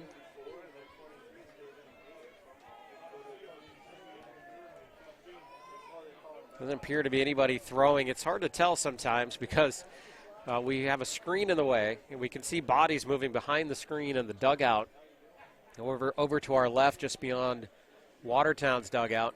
But there are kids that are jumping into that bullpen to play catch. And I believe that's who's in there right now moving around. Doesn't look like Watertown has anybody up throwing. Just the conference to maybe settle things in a little bit, talk strategy with nobody out and 2 on. And Chris Basso coming to the plate. Chris, a sacrifice RBI back in the third inning. That 2-run third inning for the Snurdbirds that put them in front in this contest. We'll get a loose baseball there. That's part of what we've seen here can happen. That bullpen snug up against the chain link fence over there on the left side. Kids playing ball. Sometimes it gets through. All part of the charm here. Having this full crowd here in amateur ball. State tournament action. Butler's pitch inside misses. 1-0 the count.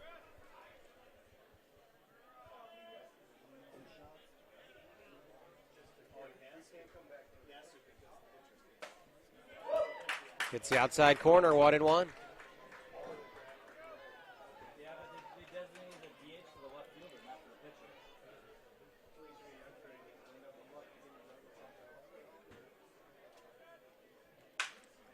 That one hit towards short. Opportunity for 2. Relay throw to first, and it is, in fact, a 6-4-3 double play. Kiwi coming up big again. Number 23, John Dorman.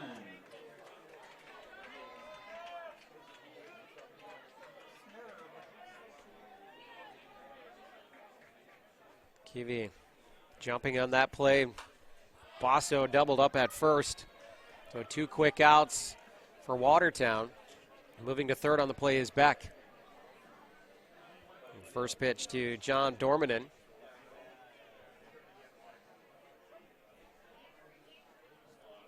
Dormanen has remained in the lineup. They're coming out as a pitcher. 1-1 the count now on Dormanen.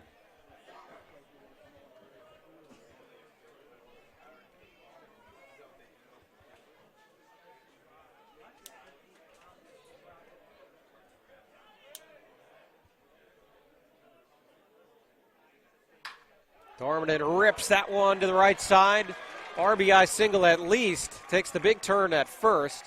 Anderley up, throws it in. Skips its way to Kiviat second. Dormanen, with his second RBI single in this game, cuts into the deficit. Now 5-3 the score. Number 12, Steve Wetterling.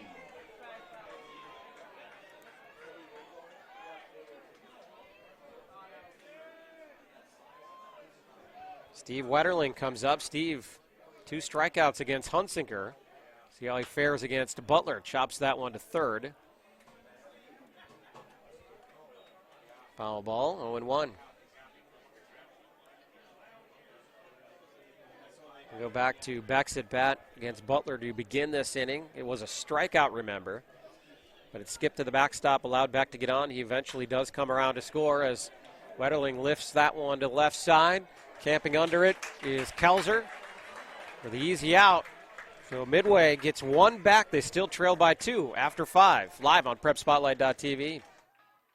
Celebrate the end of the 2021 Town Ball season. Join your teammates, rivals, and ball fans from around the state at the Twins game on September 11th.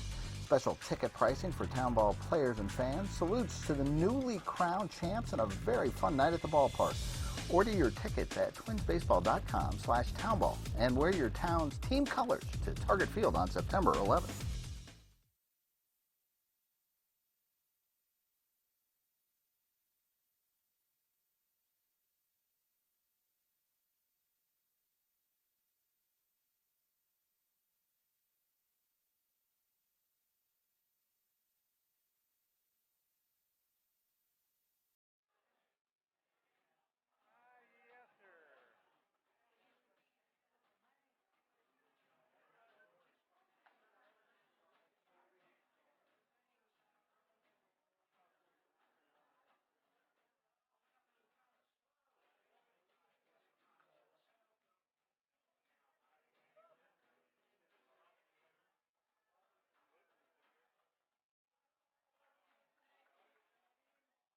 Let's give a round of applause for that ground crew there that's been keeping this ball field in great shape even after the 2 inches of rain last night.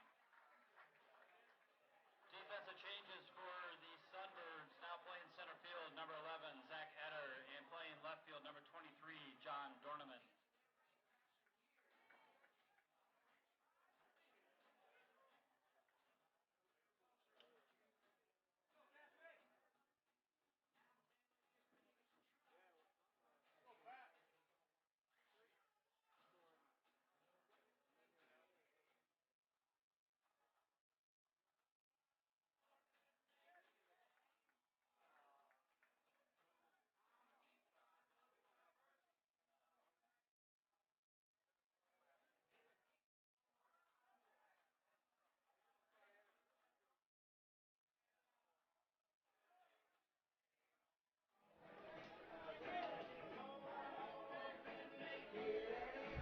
Right now for the Red Devils in the top of the 6th, center fielder number 2, Pat Cheetah.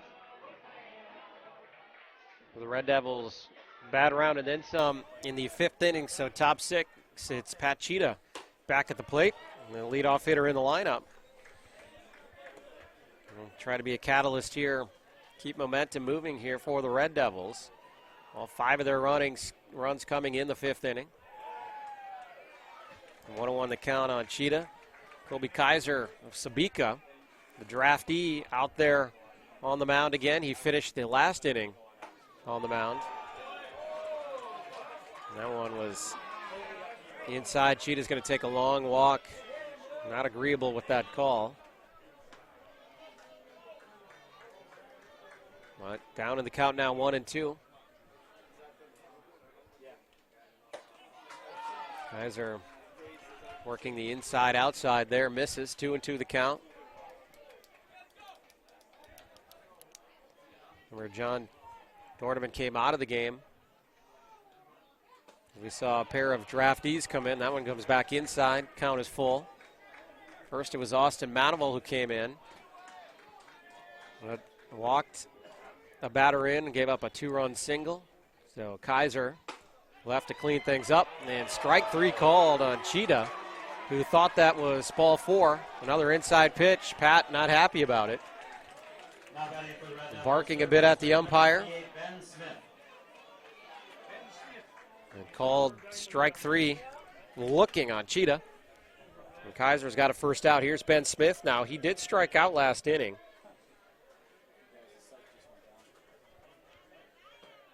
All the walks and some of the key hits. Feels like everybody was involved in getting on base and scoring runs for Watertown last inning. Smith would like to make up for that here. Instead, slaps it to Mueller at first. Ray handles it easily, and it's 2 quick outs for Kaiser. Batting for the Red Devils, left fielder number 11, Mitch Kelzer. Now it's Mitch Kelzer coming up. Kelzer did walk, stole a base, and then later scored.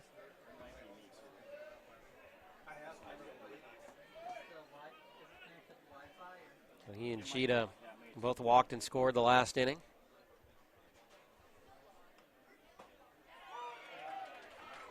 Strike one called.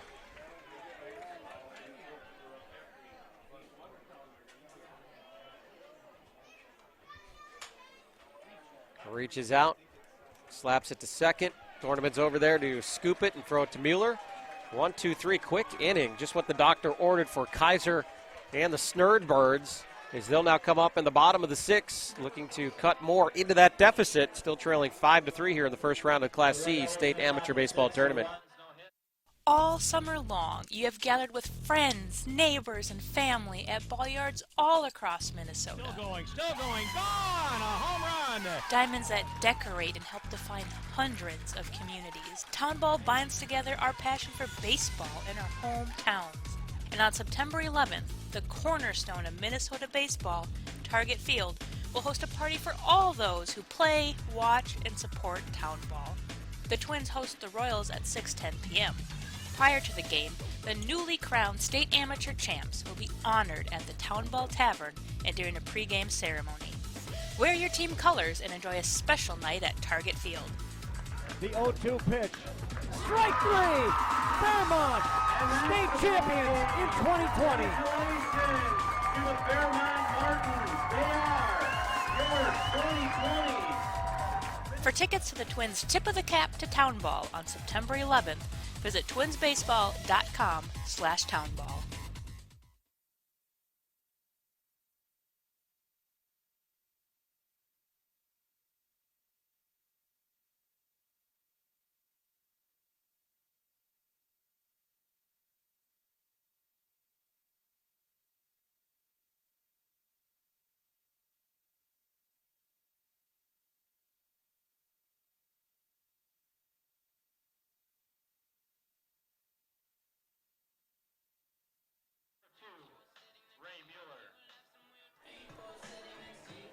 Snurdbirds look to rally again here. They got 1 run back in the bottom of the 5th, leading off the bottom of the 6th inning. First baseman and manager Ray Mueller. Butler still in the contest for Watertown.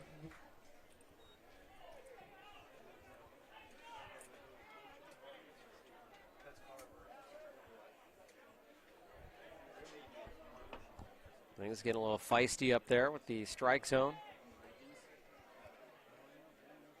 Butler to the plate here, evens things up, 1-1 the count.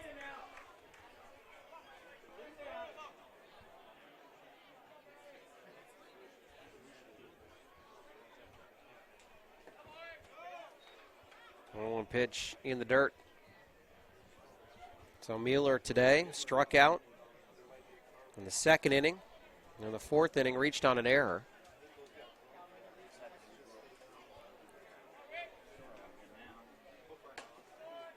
That one high and tight, and he's worked the count to 3-1 against Butler. And again, as we look down, no arms warming up in the Watertown bullpen. We'll see how they decide to play this out the rest of the way.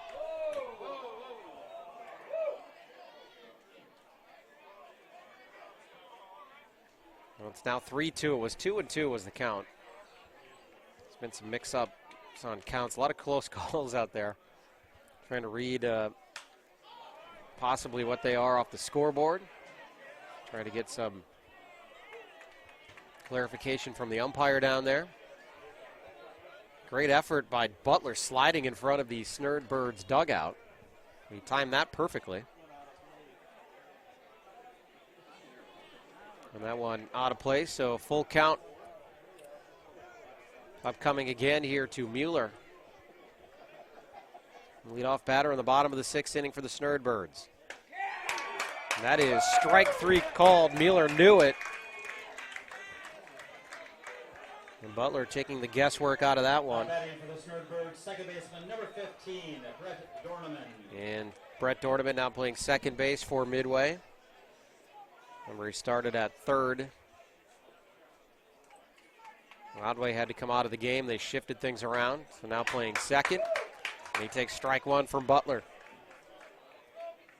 Well, Brett, 2 flyouts in this game. He's going to rip that one up the middle. Ranging over, scooping, and a strong throw. That's Keevy from shortstop. Keevy, good-looking young player here for Watertown. Showing some range and a nice arm at short. Has a solo home run in this game. Alex White, third baseman, steps in. Strike one from Butler.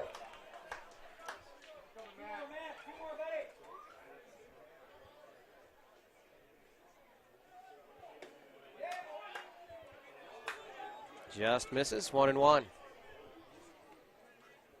Alex struck out in the 4th inning after coming into the game off the bench.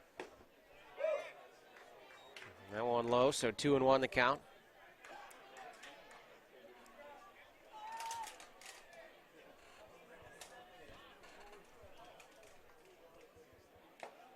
Swung on and missed.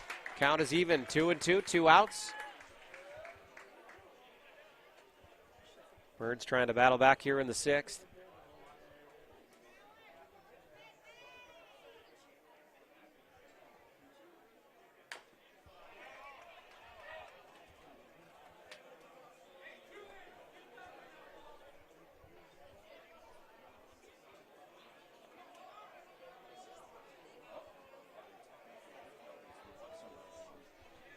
So still 2-2 the count. Pitch from Butler. Outside. Count is full.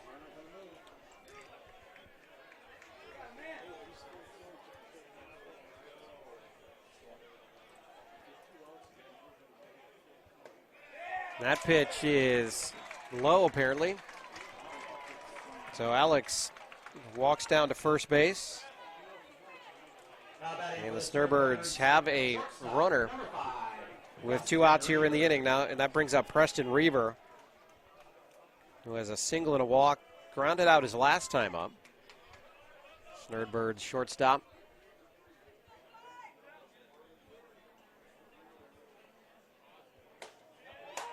Butler fires the first pitch in there, gets ahead in the count.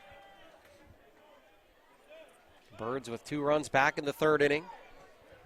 Got 1 back in the 5th after Watertown erupted for 5 in the top of the 5th inning. Reaver hits that one to the right side, not a play. 1-2 or 0-2 the count.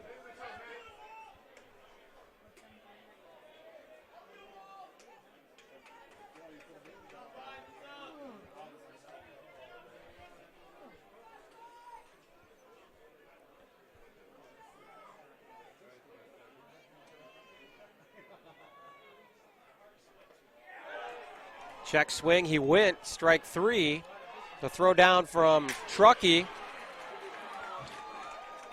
And once again, Midway strikes out but has a base runner.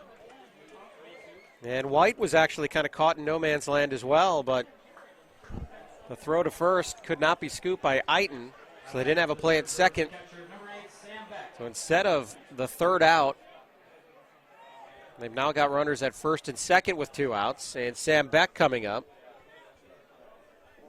And if you remember, Sam, in a very similar situation last inning, struck out, but that strike 3 bounced wildly to the backstop, so Beck reached first easily. He later came around to score that 3rd run. So Watertown would love to minimize those situations if they could. He hits that one to the right side. That's going to be a tough play as it lands in foul territory. 3 defenders making a run at it. No one could get there. It counts as strike 1.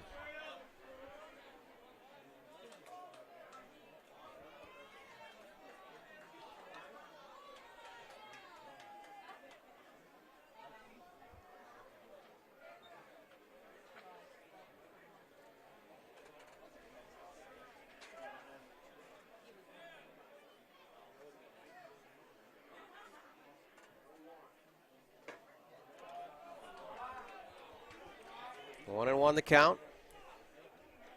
Truckee gets low to block that one, keeping the runners in place.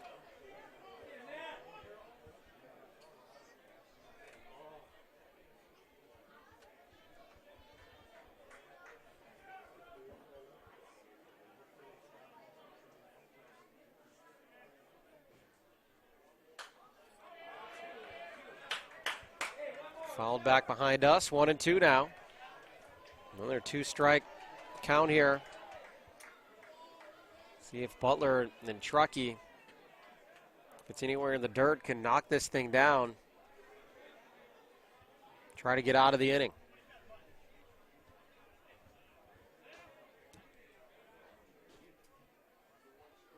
Swung on and missed. It's in the dirt again. Truckee again having trouble with it, but this time recovers and throws him out at first. Wow. It was like a bad instant replay over and over again for Watertown, but Truckee calmly tosses it to first. They get out of the inning through 6, 5-3 Red Devils. Town ball tour. Head to the small towns and tell people what it's all about. A lot of excitement. Weather is fantastic. This place has been here since the early 80s. This is a baseball town. The town is here. The kids are here. It's safe. It's a wonderful environment. We certainly met some wonderful characters. Thanks for joining us for another season of Fox 9's Town Ball Tour.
Up the Red Devils in the top of the seventh is the first baseman, number 24, Zach Eiton. We head to the 7th inning here at Hawk Field. Getting late into this game. Sun still setting in right field. Kaiser out for another inning for Midway, and Zach Eiton awaits him, swinging on the first pitch, drives it to center field, and that's going to drop in there. Good effort by Eder, but he couldn't come up with it, so we'll see how they score that one.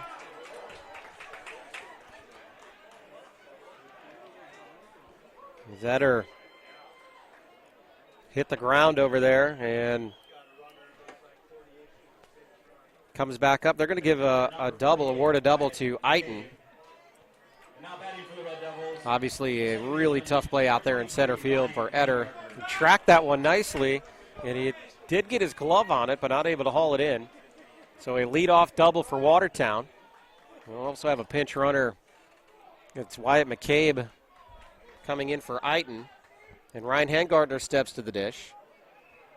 He's 0 for 2 with a walk and a run scored. Trying to bunt the runner up. And Mueller played that perfectly. Hangardner's bunt got up in the air. You can see he is disappointed as he walks back to the dugout. Number 10, Nick Truckee. And now it's Nick Truckee's turn.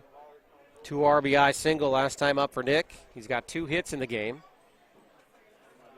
2 for 3 on the day.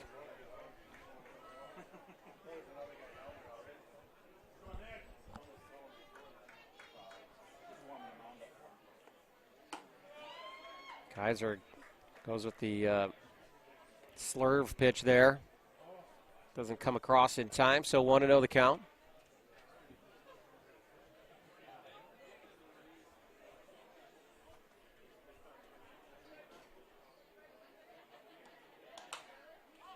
Goes back to that same pitch. This time a little different plane as it crosses the dish, and Truckee fouls it off. 1-1 the count.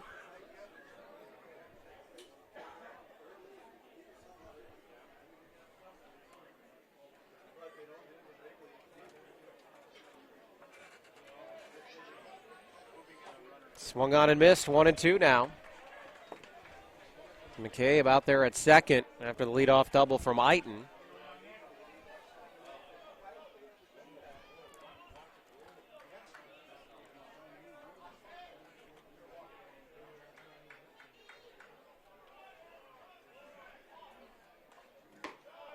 Pitch is high. Count is 2-2.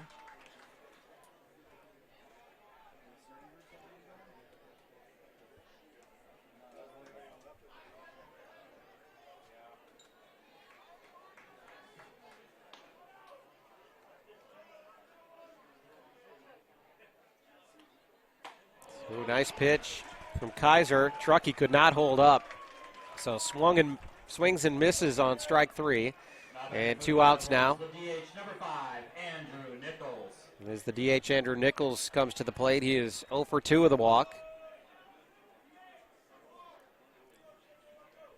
Big strikeout from Kaiser, trying to strand that runner on second after the leadoff double. Inside pitch, 1-0.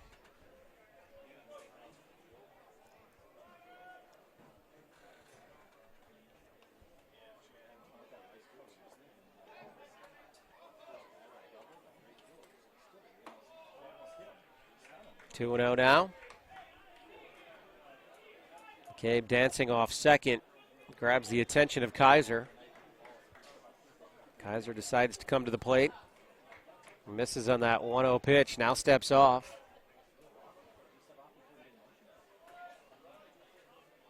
Midway, by the way, has still out-hit Watertown to this point, 6-5. But down by 2 runs on the scoreboard as he bends that one across. 2-1 now.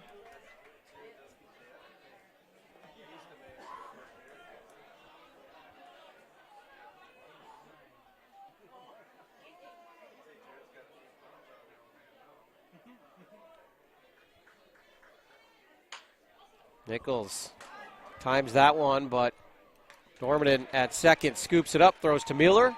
Out number 3, Watertown after a leadoff double. Failed to move the runner.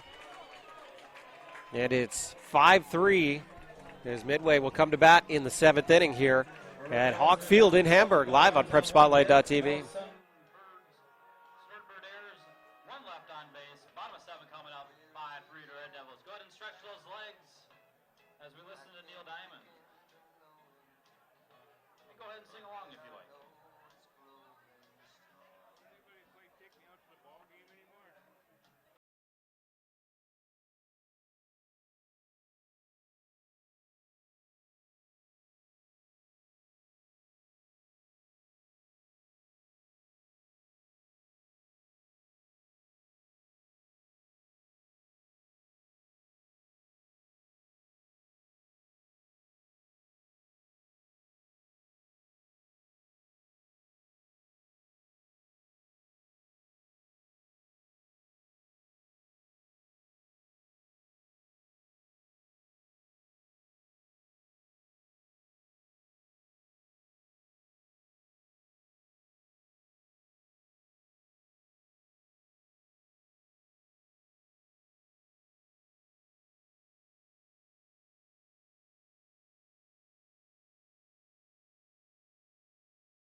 Move through the 7th inning stretch here. Bottom 7, we've got a bunch of defensive changes and a pitching change here for Watertown.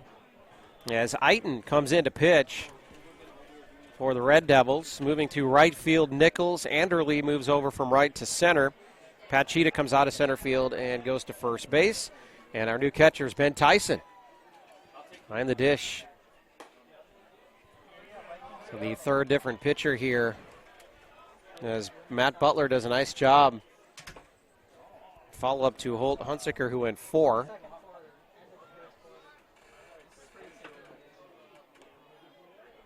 Butler, a solid 2 innings of work. And they now turn to Eiton. And Eder leading things off. The big slugging hitter of the Birds lineup here. The flowing hair spilling down near the number 11 on the baby blues of the Snurdbirds. 2-1 the count right now.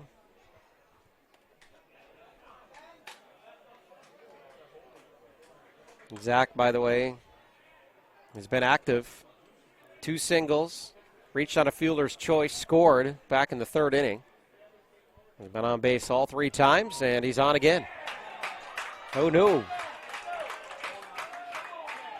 Fooled everybody. Full count.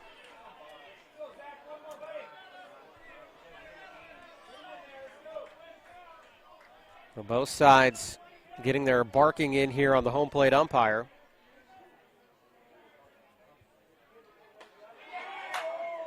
And that one on the outside corner. And Eder gets his walk anyway. So the leadoff man on for Midway.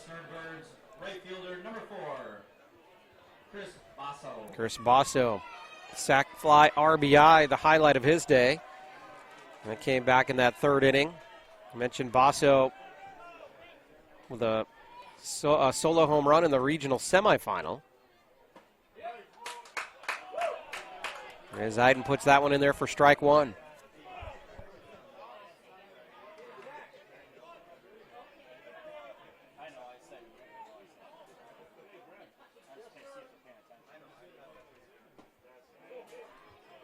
Eiton tries to go back to the same spot. Can't hit it, so 1-1 the count. The lights officially on here now at Hawk Field, as the shadows have overtaken about 99% of the field. As Basso rips that to third. Good scoop. Relay should be easy. It is. Watertown with another big double play. And in fact, that's the 2nd double play that Basso's hit into today. And Ben Smith started that one. So 5-4-3 in your scorebook. Wiping out the threat on the base pass, John Dorneman comes up. 2 RBI singles for John. Remember, he was the starting pitcher as well for Midway. So Eiton relaxed out there on the mound. Evens the count at 1. Eiton working quickly here. Oh, and that one hits Dorneman. So Midway, another base runner here in the inning.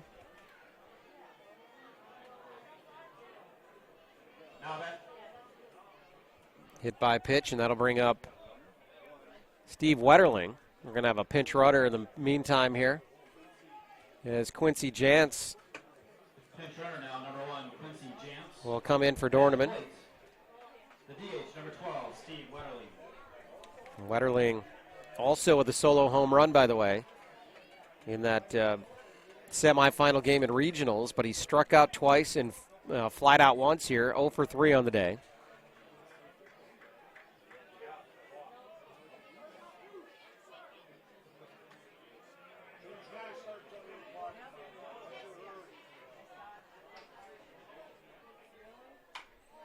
He nubs that one near the mound. Eiton springs up, has trouble with it, but plenty of time to recover.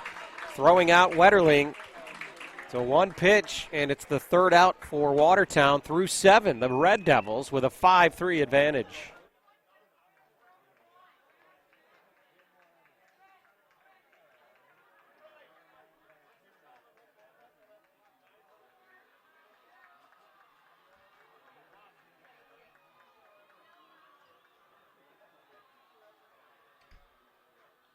Snurdbirds in the bottom of the seventh. No runs, no hits, no errors, one left on base.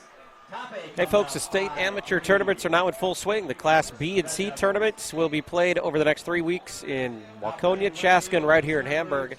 Get out and support your community, or if you just love the game of baseball and want to watch win or go home games at fantastic venues, there's nothing like tournament time. If you can't make it to games, prepspotlight.tv/townball has packages that will make watching all the venues very affordable. Enjoy the tournament right here at the park or with us on prepspotlight.tv.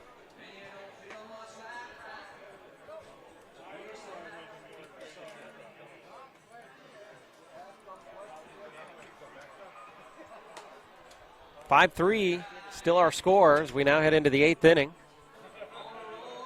Watertown, no doubt, would like to add a little cushion here. It's Colby Kaiser, the Sabika draftee, still out there pitching for Midway.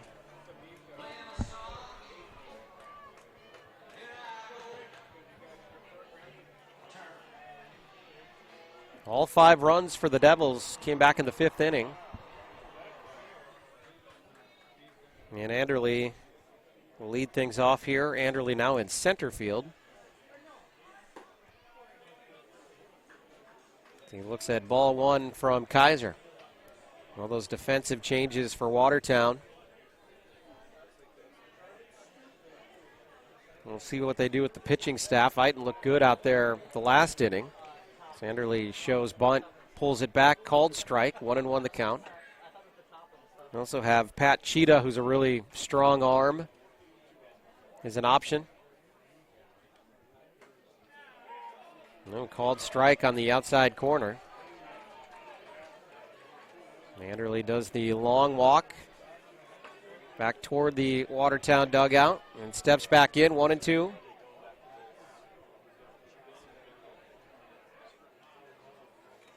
You can see Kaiser trying to go right back to that spot, misses. So 2-2 the count. Mentioned this is our 3rd game of the day here in Hamburg. We had an 11-inning thriller to start things off. Spring Hill over Delano. And it was Sartell with a 5-1 victory over Hutch. And now on to this game, which has been entertaining as well. Watertown holding on to this 5-3 lead late into the innings. 1 more to go yet. Carver Black Sox and Bird Island Bullfrogs coming up. Full count pitch is taken for a ball. Now batting for the Red Devils. Yet another walk. Number 6, Jadrian Keevy. Jadrian Keevy comes up. He of the solo jack in the 5th inning.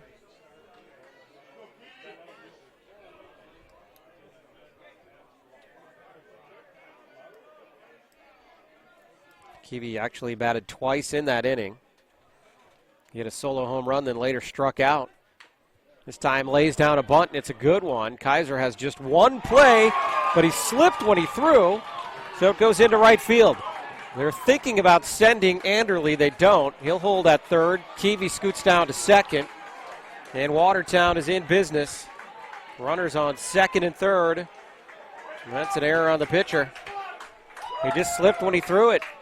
Got a lot of heat on that one as well, so it went far into right field. Midway quickly gets the bullpen up and moving as Scott Schroeder from Deer Creek, another draftee, runs out to the bullpen. Because it's now about trying to get out of a jam, and if they can't, minimizing damage. As Cheetah slaps that one to 2nd, and it gets through Dorneman. That's going to lead to 2 runs. Keevy runs well, but there will be no throw. Cheetah playing aggressive, gets into 2nd base, and Watertown playing like they want to get to the 2nd round, now with a 7-3 lead over Midway.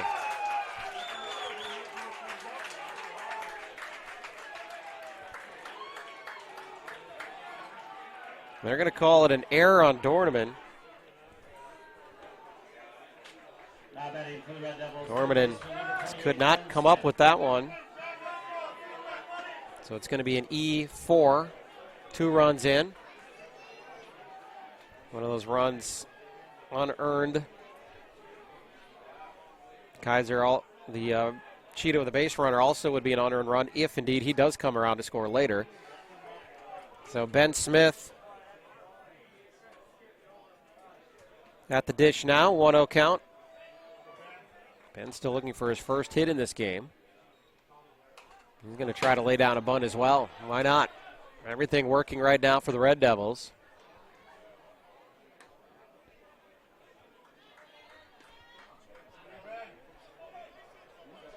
So a ton going on that play as Dormanen was playing in a little bit. And Cheetah hit that hard. Slipped past him. Kiwi was going to score easy with his speed. But Cheetah with the aggressive play to second as that one is driven to the right side. It's high. They might have a play on it. And it falls in between Dormanen and Mueller. So it's a 1-2 count now on Smith.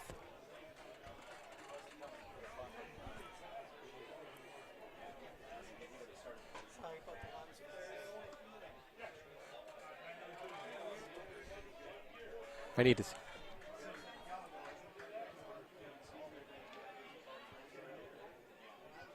So 1-2 the count. Cheetah standing on second. Nobody out yet.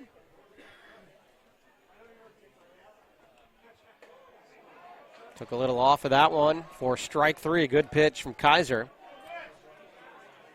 And a much needed out for the Snurdbirds is Mitch Kauser will now come up. Now batting for the Red Devils, the left fielder, number 11, Mitch Kelzer.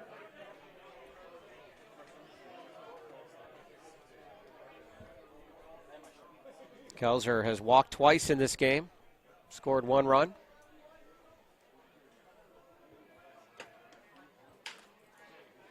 Flares that one towards Dormanen, who handles it easily. Cheetah scoots down to third.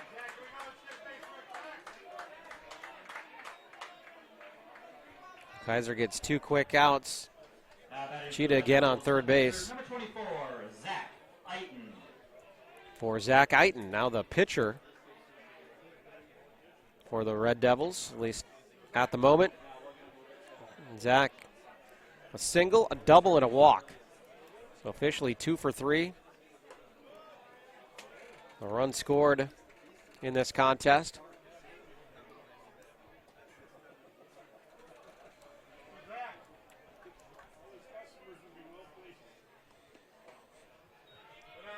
Kaiser nibbling the corners here, a 2-0 count on Eiton. That shot from Eiton to center last time up. Tough play to make. Batter got a glove on it, but couldn't haul it in. So it counts as a double, 2-1 count.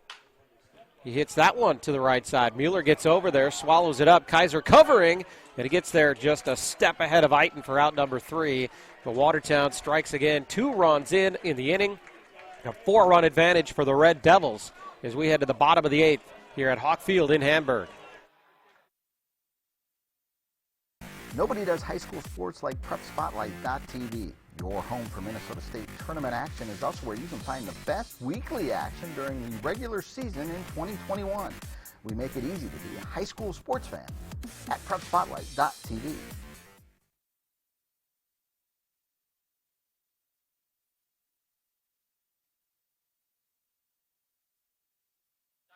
For the inaugural Glenn Carlson Award. The award is given to individuals whose work, actions, and continued promotion have brought outstanding positive recognition to amateur baseball in Minnesota. This year's winners are Lori Dolan from Milroy, Herman Lenzing from Greenwald, and Herb Shopper from New Ulm.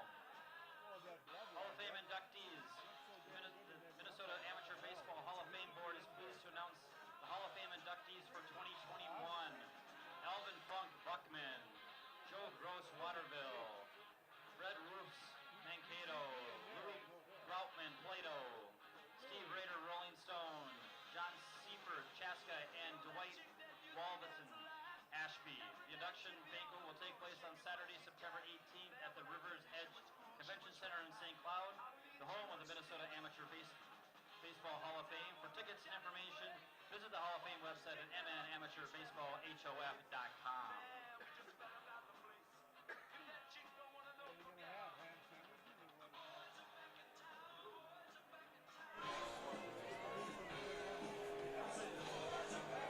Heighton back out to pitch another inning and now staked to a 4-run cushion. He'll face the bottom of the order, starting off with Ray Mueller. And Brett Dorneman is scheduled to be up, and then Alex White. So your 7, 8, 9 hitters in the lineup. Ray has been on once. He's struck out twice. He did reach on an error when he got on. So 0-3 in the books right now for Ray. Player manager here for Midway. Heighton's first pitch in the dirt.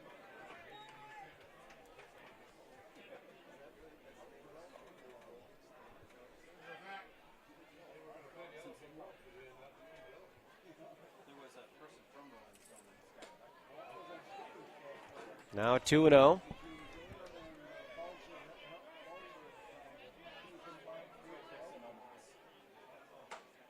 Comes back inside, gets the call, 2-1.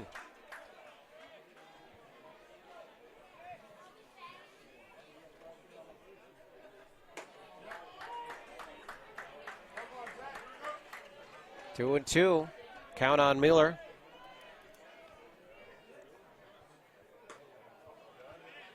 Full count now.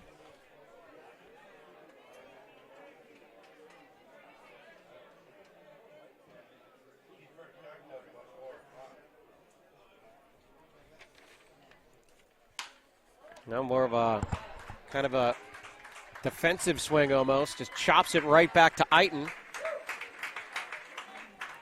Heighton runs it over near Cheetah, pitches it underhand for the out. Second baseman, number 15, Brett Dorneman. Now Brett Dorneman comes to the plate. Brett's still looking for his first hit as well. So we've mentioned it a couple innings ago, and it still remains true that it's 6-5. Make that 7-5 now as Dorneman drops that one into right.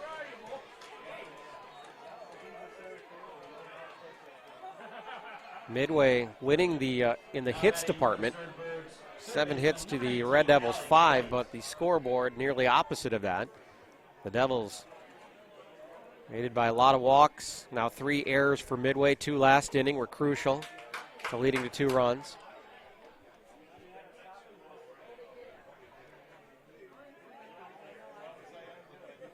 Alex White up now with Dorneman at first after the single. Alex, who came off the bench after Odlin had to be removed. He struck out, then walked his last time up. 1-1 pitch from Heighton. Too far outside.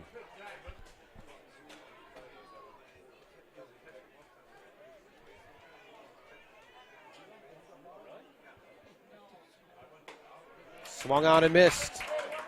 Count evens up 2-2. You can see the sun is now behind the trees in right. And we're fully under the lights here at Hawk Field. And a cool evening as Heighton blows that one past White for strike 3, out number 2 in the inning.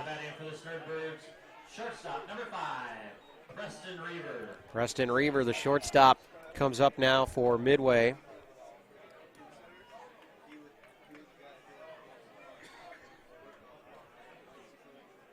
Preston struck out but reached first base on the pass ball his last time up. Takes strike 1 here. Also has a single and a walk, so in 4 at-bats he's been on base 3 times. That's what you want to see off out of your leadoff hitter. Swinging away here, chops it back, 0-2 quickly in a hole.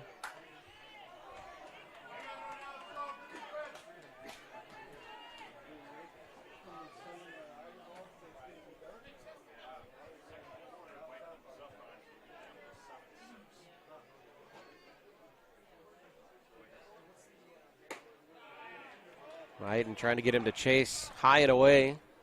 1-2 the count.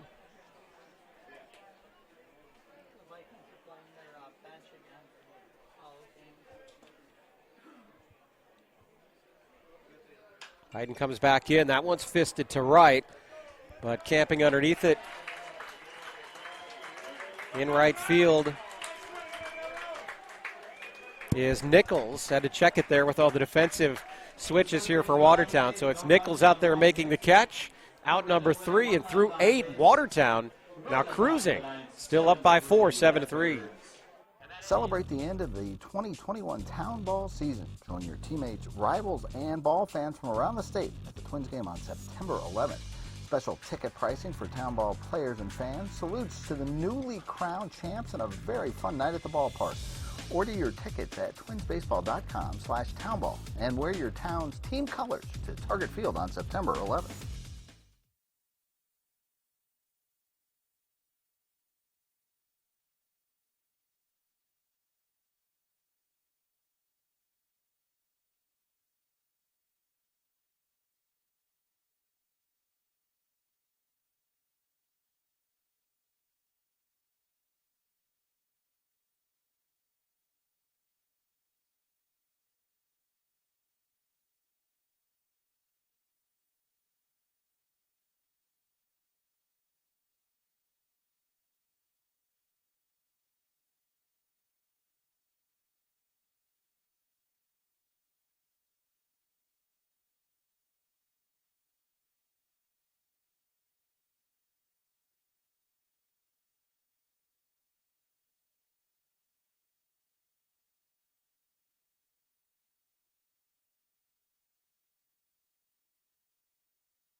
We move to the 9th inning. This first round matchup in the Class C bracket here in Hamburg.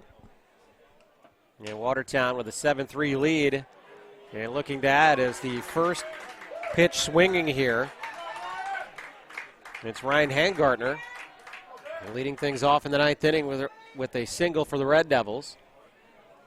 Devils tacked on 2 more runs in the 8th inning. And now Ben Tyson to the dish. Ben, the replacement for Nick Truckee. Nick played a really nice game here today.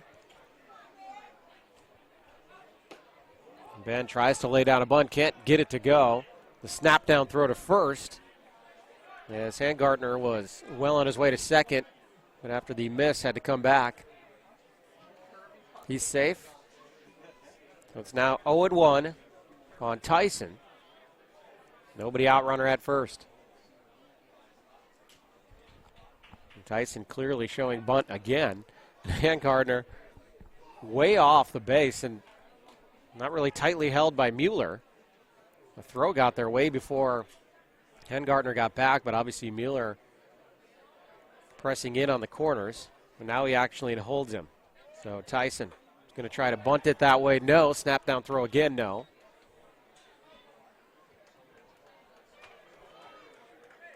So second verse, same as the first, and it's an 0-2 count.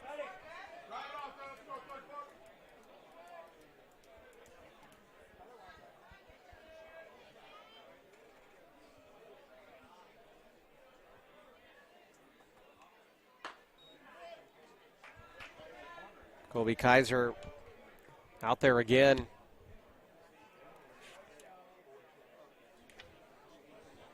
Long relief appearance for the draftee from Sabika.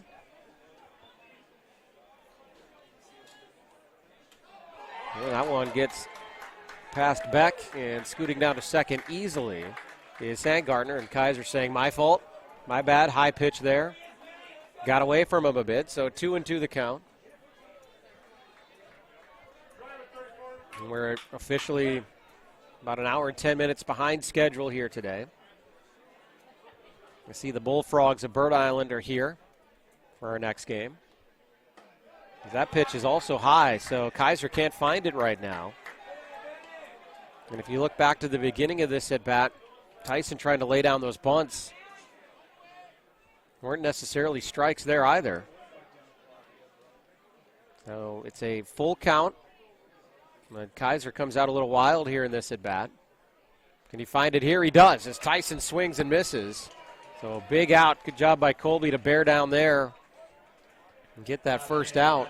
Regular number 5, Andrew Nichols.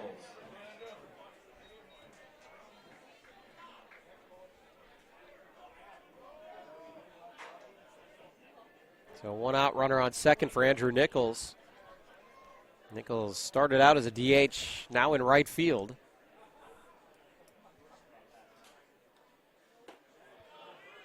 That pitch is high, 1-0.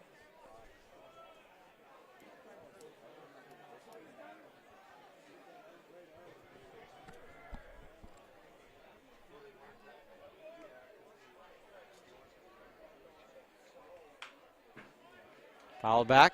Count is even, 1-1. So it warmed up from our morning and early afternoon session where it was cool and breezy. And warmed up for this game. Very pleasant temperatures. And still air, allowing for our first home run of the day. Now it's going to cool down again as that sun continues to set. Called strike there. Nichols checking with the umpire to see where it was. 1-2 is the count. Again, 1 out, runner on second.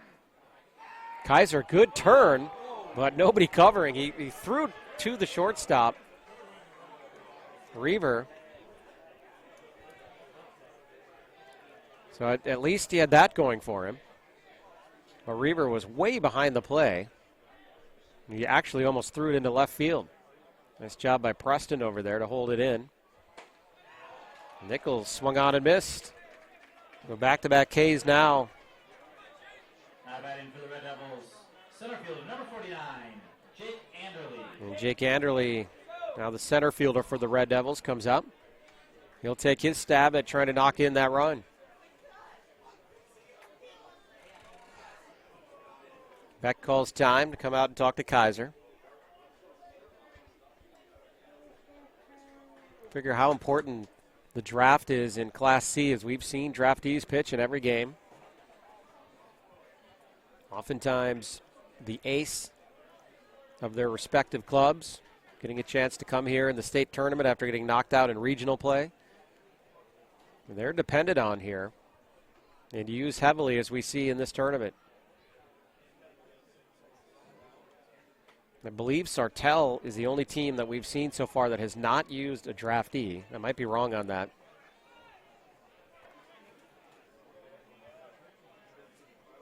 And if you're a team like Midway, you forfeited one game already. Just trying to have enough bodies to go around. They've used 2 of their draftees here tonight. Kaiser behind in the count here, 2-0. To Anderle.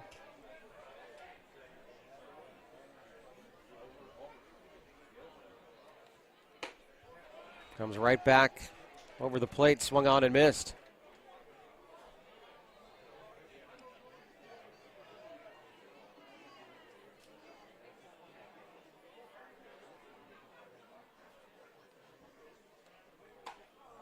And again, 2-2.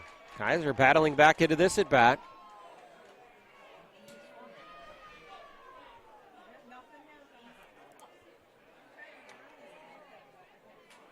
The leadoff single from Handgartner made his way to second.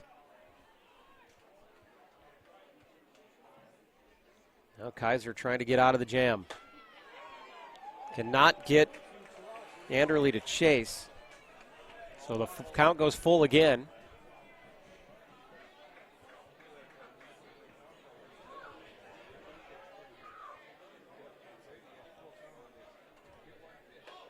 Pitch is high. So Watertown with a second base runner in the inning. And yet another walk. And now it's Jadrian Keevy. Jadrian scored a couple runs here. Obviously the home run. Solo shot back in the 5th. Also scored last inning. When Cheetah shot the second that got through.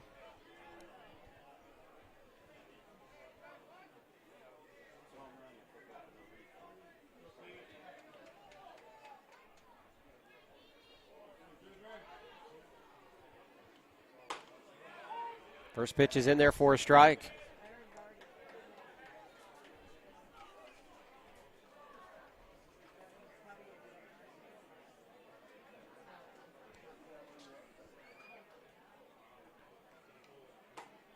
Swung on and missed, strike 2.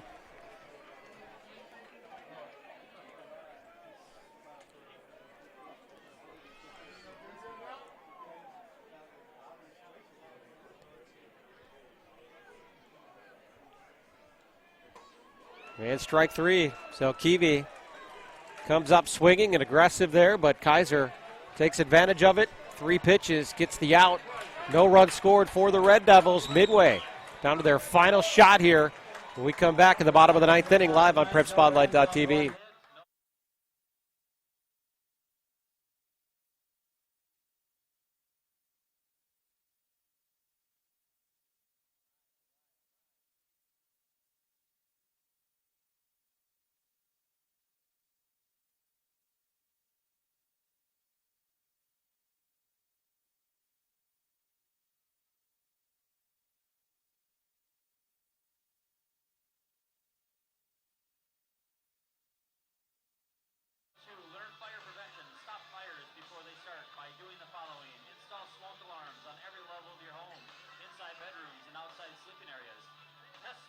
Every month.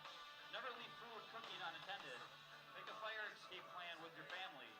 If a fire does occur in your home, get out, stay out, and call for help.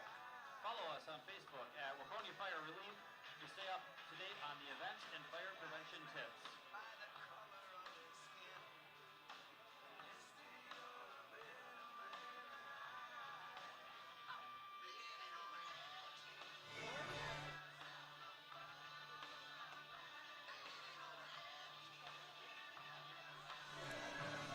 Leading off in the bottom of the ninth for the Snurdbirds. This is it for the Snurdbirds, down to their final 3 outs here. They're down by 4 runs. And they'll have the heart of the order to try to rally late here. Zach Heighton out for his 3rd inning of relief here to try to close the door and send Watertown to the 2nd round. And a strike to start things off against Sam Beck. Number 2 hitter in the lineup for Midway. Catcher's been on 3 times here today. And he scored a run. Has struck out twice, reached once after striking out. And a swing there with no contact, so 1-2 the count quickly.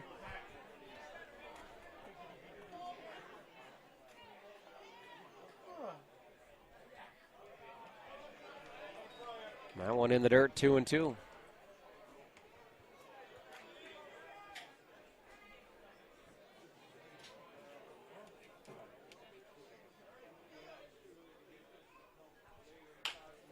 Chopper toward third, foul.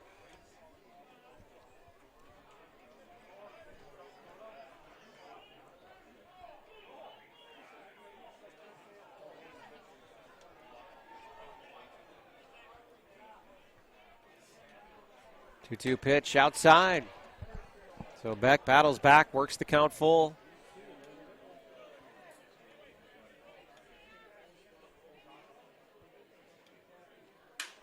Slaps that one towards short. Keevy jumps up the one hopper to snag the line drive. 1 out in the 9th inning. Now batting for the Snurdbirds, center fielder, number 11, Zach Eder. Keevy continues his impressive outing here. Impressive play at short and at the dish, and he's going to have another opportunity here as Eder hits it to him. High throw gets away from Cheetah. And Eder always finds his way on base, this time with an error. Hey, let's get a round of applause for that bat boy there. I think they're going to give it to Keevy. Now batting for the Snurdbirds, the right fielder, number 4, Chris And Basso. Zach Eder has reached base in every at-bat. All 5 times he's been up. So he's been on every time, one way or another. Errors, walks, hits, as Basso rips that one to left. Kelzer onto that one easily, and now down to their final out. Heighton try to take care of John Dormanen. Another pest here today, if you look at it that way for the base paths. As he has also been on all 4 times. 3 straight singles.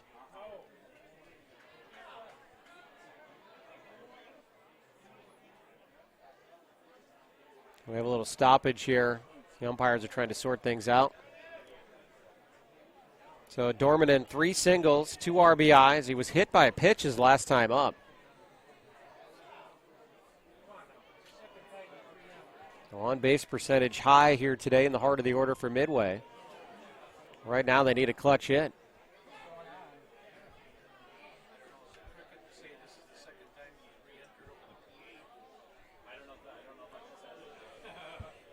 So Dormanen, I think what they're trying to sort out here is his re-entry.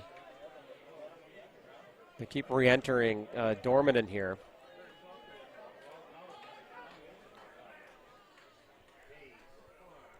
And they just have to get it right on the official scorecard. As Dormanen spoils that one to the left side. 0-1 quickly.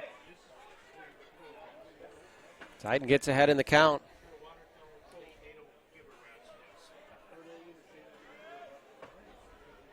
Biden tries the outside corner. No dice. 1-1.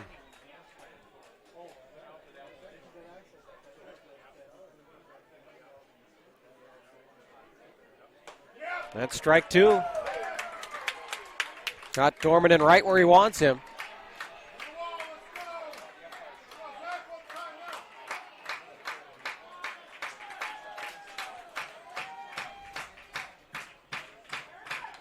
Swung on and he hangs tough. Drills that one into the ground, back to the backstop. So 1-2 the count, 2 out, 1 on. Bottom of the ninth.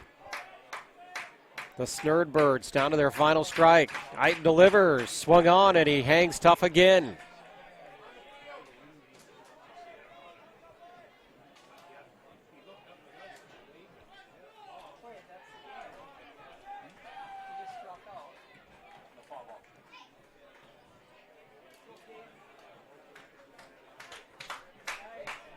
Now Iten pauses to retie his shoe out there. Maybe giving himself a little time to just think about this pitch. He wants to finish Dormanen right here. Move these Red Devils on to the next round. And there it is, called strike 3. Watertown, a 7-3 victory. They move on to the second weekend in the Class C tournament. Midway season is over. And the Red Devils will move on to take on the Avon Lakers next Sunday in Chaska at 11 a.m.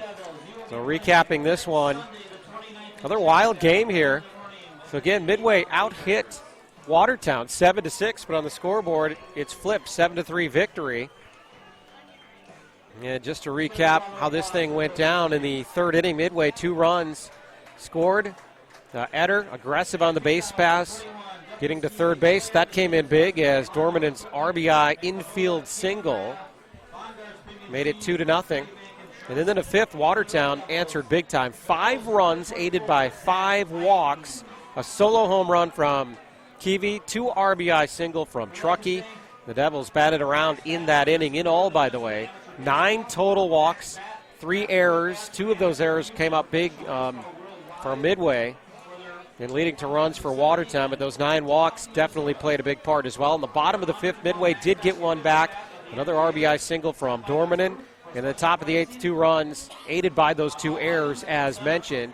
For Watertown, that leads to our final score, 7-3. The final here today, or tonight, rather, as our third game here in Hamburg wraps up. An exciting day will come to an end with our next contest between Bird Island and Carver. That'll be right here live on PrepSpotlight.tv. If you're a subscriber and you like state amateur ball, you want to get one more in here on your Saturday night, tune right back in about 25 minutes. We'll have first pitch of our nightcapper. For now, we say thank you for joining us. Have a great night, everybody.